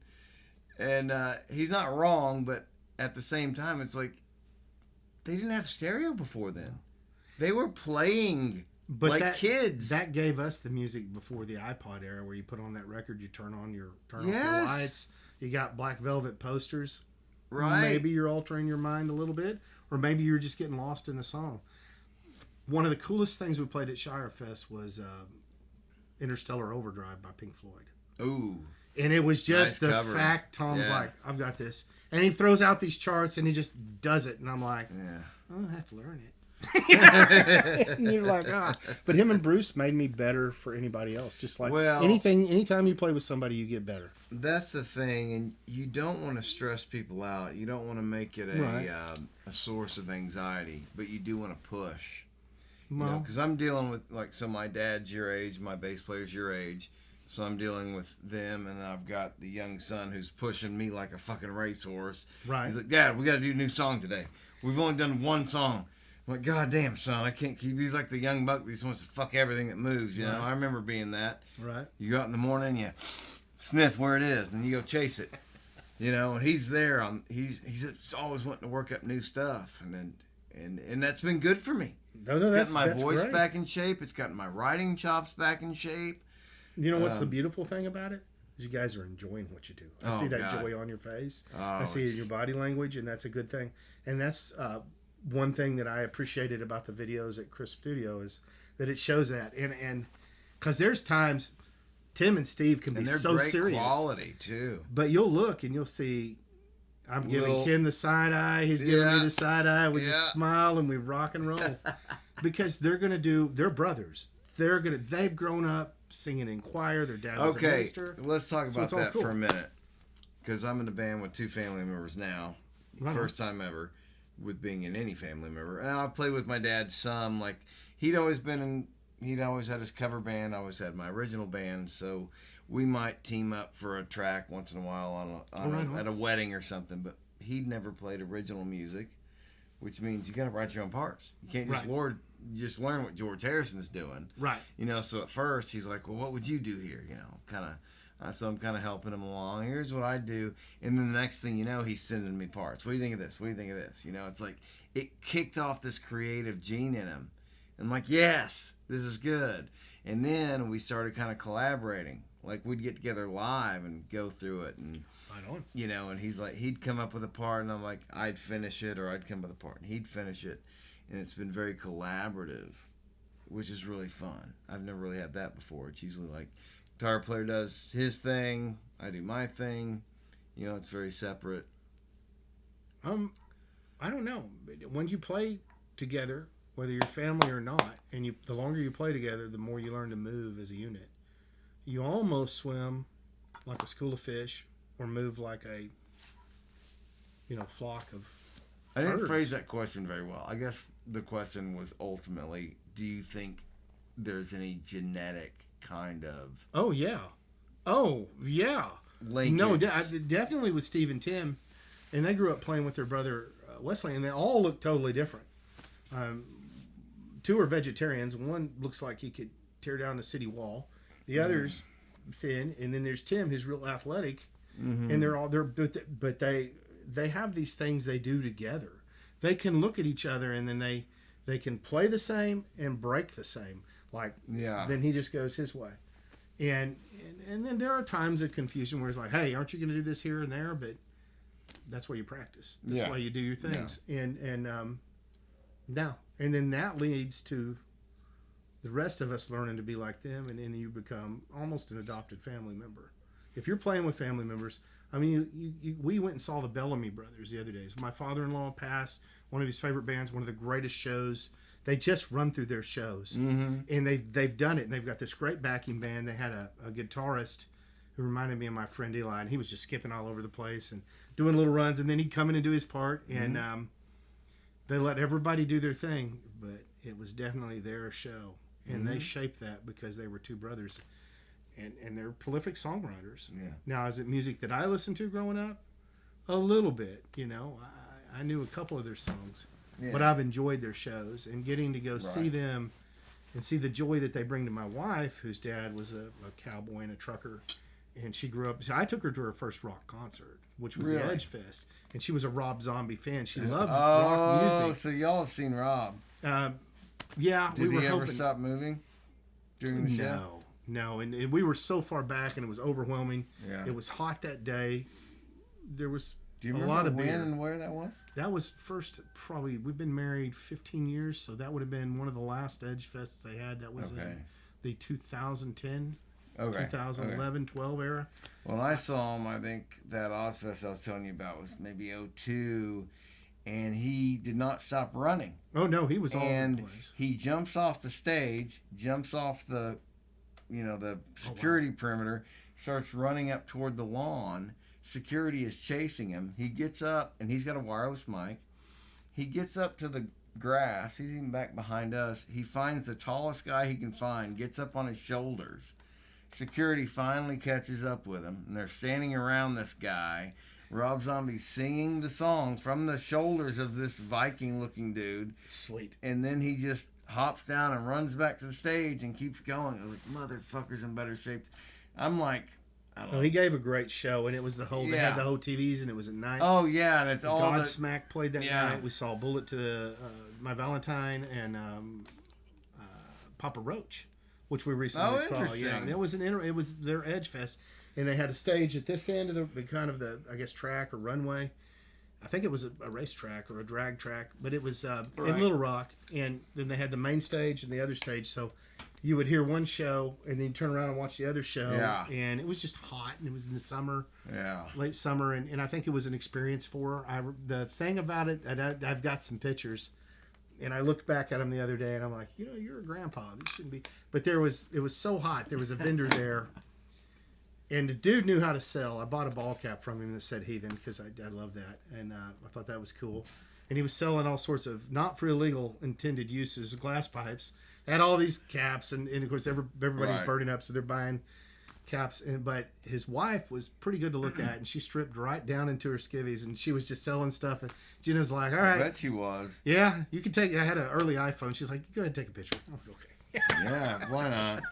But I do remember that because we looked, and we'd had some beer, but water was hard to find at that gig. But boy, when we got some. It's the best water I ever drank. Sweetest thing you ever tasted in your life after a bend or whatever. Oh, it was just hot, and we hadn't drank any water for 3 or 4 hours. It's funny the bands you mentioned though, like they were good. Were they? Yeah, they were all really good. We, it was a radio station. It was Edge Fest. I don't remember where she saw, but she said I want to go to that. I've not really been to rock shows. I've been to country shows all my life, and. So she grew up going to country shows. She listened to a lot of rock. She listened to Olivia Newton-John. I'm sorry, that was it. That was the Xanadu reference I was making earlier. So she was like real pop, but she loved a lot of the harder rock. Right. And when she became a single mom, she got into Rob Zombie. So seeing him and Godsmack. Well, that's what I was going to ask. Like, because Rob Zombie, I feel like he's a little one-dimensional. Like he's interesting. He's kind of tried to be a Renaissance man. I love him as an individual, as a rock star. I feel like his music kind of repeats itself a little bit, but having seen him live, I thought he put on one of the best shows I've ever seen. Him and Godsmack were really good, and I guess I've seen Godsmack twice, and I was real impressed with the drum thing they did there. Really? Yeah, the whole thing where he came out and solely played drums, and they had the 2 drum sets that moved around. That was really cool. Yeah, I forgot he's a drummer. He's got a whole album of pagan music he did outside of Godsmack, which is pretty interesting. We've not paid to see the biography yet, but we want to watch that on Amazon, where he talks about his life choices. And I always find that interesting to see what an artist does. Oh, I'm fascinated with just the writing process of other people. Because it's such a... That's why I think you'd enjoy the Wrecking Crew. Yeah. That was just...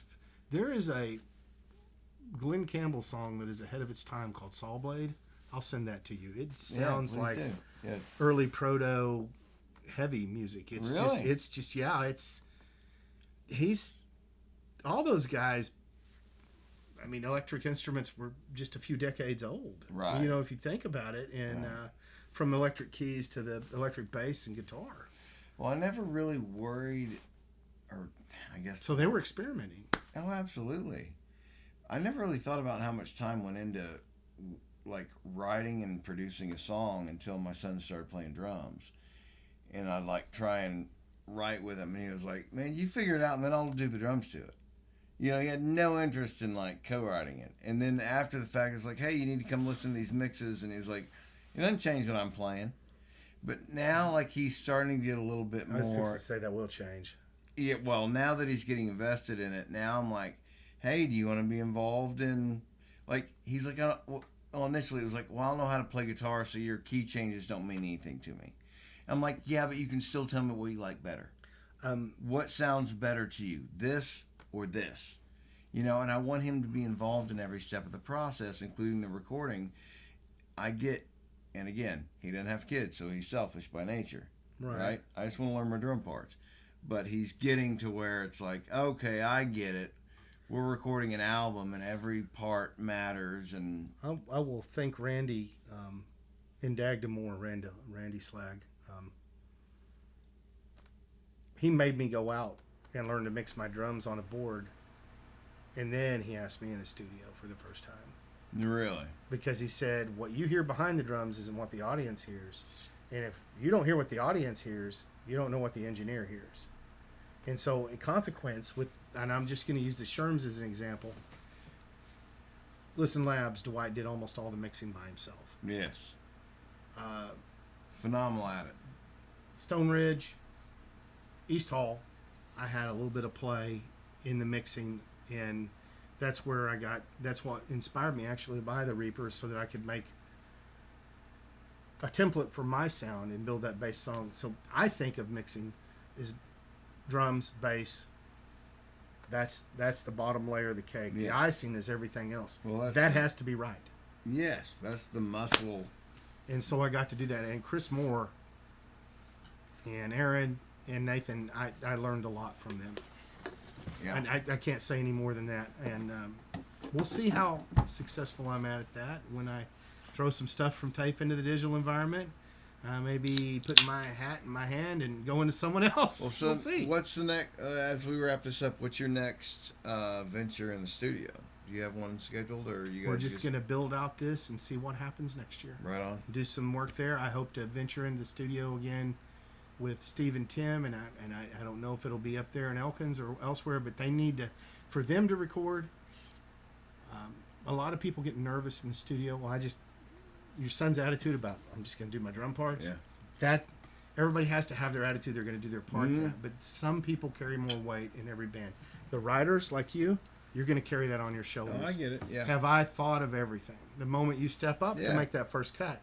Well, the beauty of it is it's digital now, and you don't have to pay for. Well, you're also the producer ultimately. You, like everything comes in. You're the manager of the project. Every part needs to be perfect, and so it all comes down on you. And there's parts that right now we're doing a demo, and I want the demo to be perfect. Every part that we're gonna play, that way when we get in the studio, of course, I want a live vibe. I want to play as much of it. So I don't write more than 2 tracks unless there's some harmony guitar. In which case, when you're playing live, the bass is gonna have to carry that. Right. In the studio, probably have a rhythm guitar behind it, but that's why I wanted our bass player to get a distortion pedal, so he can cover a little bit of that. That makes sense. Chug during the harmonies. But you solve for that, and I try and record simply enough to where there's only 2 guitar parts at any given time. What I'm running into is a lot of the alternate guitar parts that Dad's playing. There's also a lot of harmony on. Right. So he's having to play a lot of complicated kind of lead shit and sing, so it's kind of like, man, I am just fucking this guy's world. I'm throwing all kinds of hard shit at him. You need to be stretched. I was stretched in filming sessions. Well, I'm trying to tie back into what you said about making you better, being challenged. Arrangement-wise, when Steve brought Snowing in Israel to us, and I'm going to speak for the Sherms here, there was some challenges to how we wanted to change some things, and there's some things that Ken has pointed out to me that I need to be locked down on, and some stuff I could be freer on. And it makes the whole mosaic of that song, which he sings and plays, which is unusual because usually Tim is the one singing and playing and Steve does leads. So there's this whole, every song's its own flavor, it's its own recipe. Absolutely. And definitely. And there's infinite combinations of what you can do. And that may be where you bring in that third party. That's why I thought we did a song called Roulee the first time at Stone Ridge, and he stopped us and said, that needs a fill there. And we've used that fill ever since then. Yeah. And that's about the amount of production that we took from somebody. But it was a great suggestion, a great in the moment of time. Sure. It comes down to that listening to yourself and listening to others and then balancing that act that makes it one unified sound. Yeah. Well, you talk about no egos. We have this song called Sheep, and my dad wrote this great alternate guitar part to it.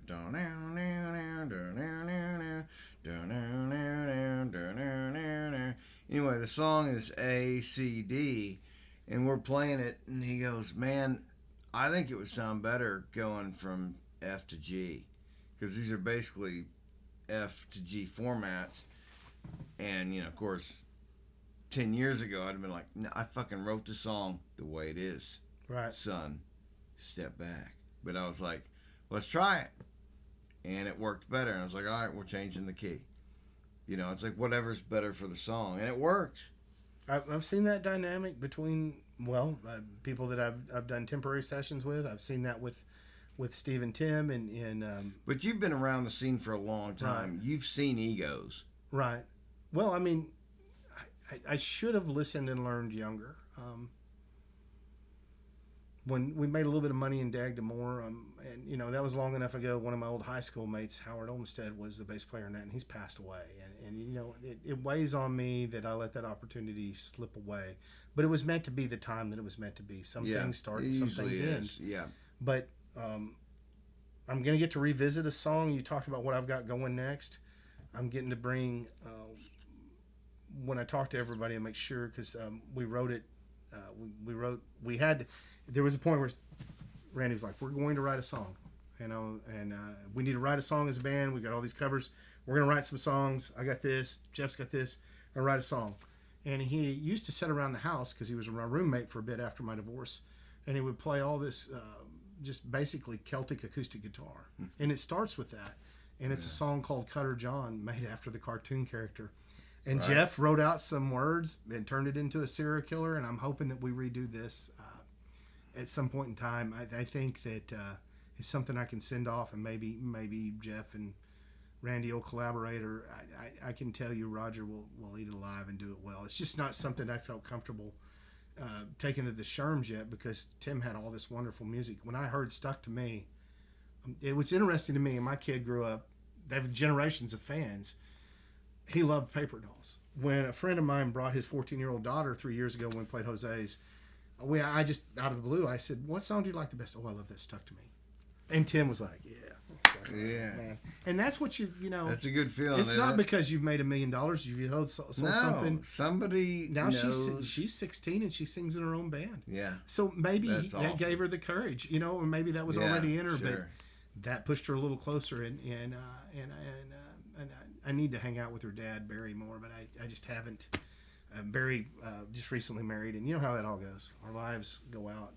That's the one regret I have, is that I've not jammed a couple of times with a couple other musicians, but then again, I had life things going on. I would never trade my children or grandchildren for it, so be grateful for what we have. Absolutely. That's a great way to end it. A glass half full. I know bitterness and confusion and fear drive a lot of our decisions, but man, be grateful for what you have. Be excited about something. Find something to be excited about. You're excited about a project, a song. I'm excited about doing an album with my son. I just love seeing that with you guys. The fact that right now, from both projects that I have, 5 of my best friends that I get to hang out with and I make music with, and how cool is that? Yeah, there's nothing, man. You can't replace that with anything else. No, you can't. And I still have Durham Fest once a year. Even though it's once a year, it's like, hey, at least I get to spend 3 months with those guys once a week. You know, that's great. It's Durham season. You know, that's like our time to hang out, and then we go do our family shit, because that's the downtime. I think festivals are the underrated part of the rock world, especially with stadium prices. But I know people enjoy that Hillberry. There's a band I should have mentioned that I really like, which is Wishbone Ash. And they're this just crazy. They influenced Judas Priest with the dual lead guitars. Yeah. They were a prog artist, and they've been around forever. They still have an Ash Fest in England and in America. And it's a small prog festival in the Northeast, and apparently it's a blast. The Sherms ought to play Durham Fest 4 this year. Well, you know what? Some form of one of your bands should come out and play. I bet you the Sherms will come out. Maybe both. Maybe both. Maybe we'll all get together and I'm trying to grow it, man. People I know, friends. I want to really encourage young bands. Oh, that'd be the first year we did it, we had a band. I don't even remember what name they went under, but it was it was a thrash metal band. It was some of my son's friends. And they came out there, and, you know, you've got our crowd who's my age and older, my parents' age and my age. And these kids come out there, and, you know, they're 14 and 15, and they start going, "Rah, rah." You know, everybody in the crowd is just like, what is That's this? cool as stuff. And I was like, I'm giving kids an opportunity to play on a stage, you know. So I'm trying to grow it and just have more people, and especially young people. Yeah, I will unofficially say we'll be here. I know that Tim's been ready to play a festival. There's just been a lot going on with his job. He works. Well, we're talking about June of 26. So there you go. That's even better. That gives us 8 months. I'll text him and I'll live with the yell. Love to have you guys out. We'll definitely do it. I would enjoy that. I would.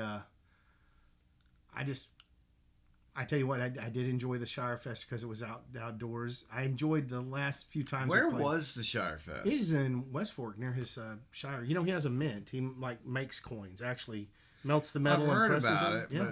Yeah, it's right there off the Highway 71. Well, we're kind of looking for a venue for Durham Fest 4. I wonder if he'd be interested in... You'd have to talk to Tom. He does it with the city of West Fork because it's downtown. But is that the same dude who does Windfest? No. He just does Shire Fest. Windfest is its own creature. If you can go, it's fun. Yeah. I'm just going to say that.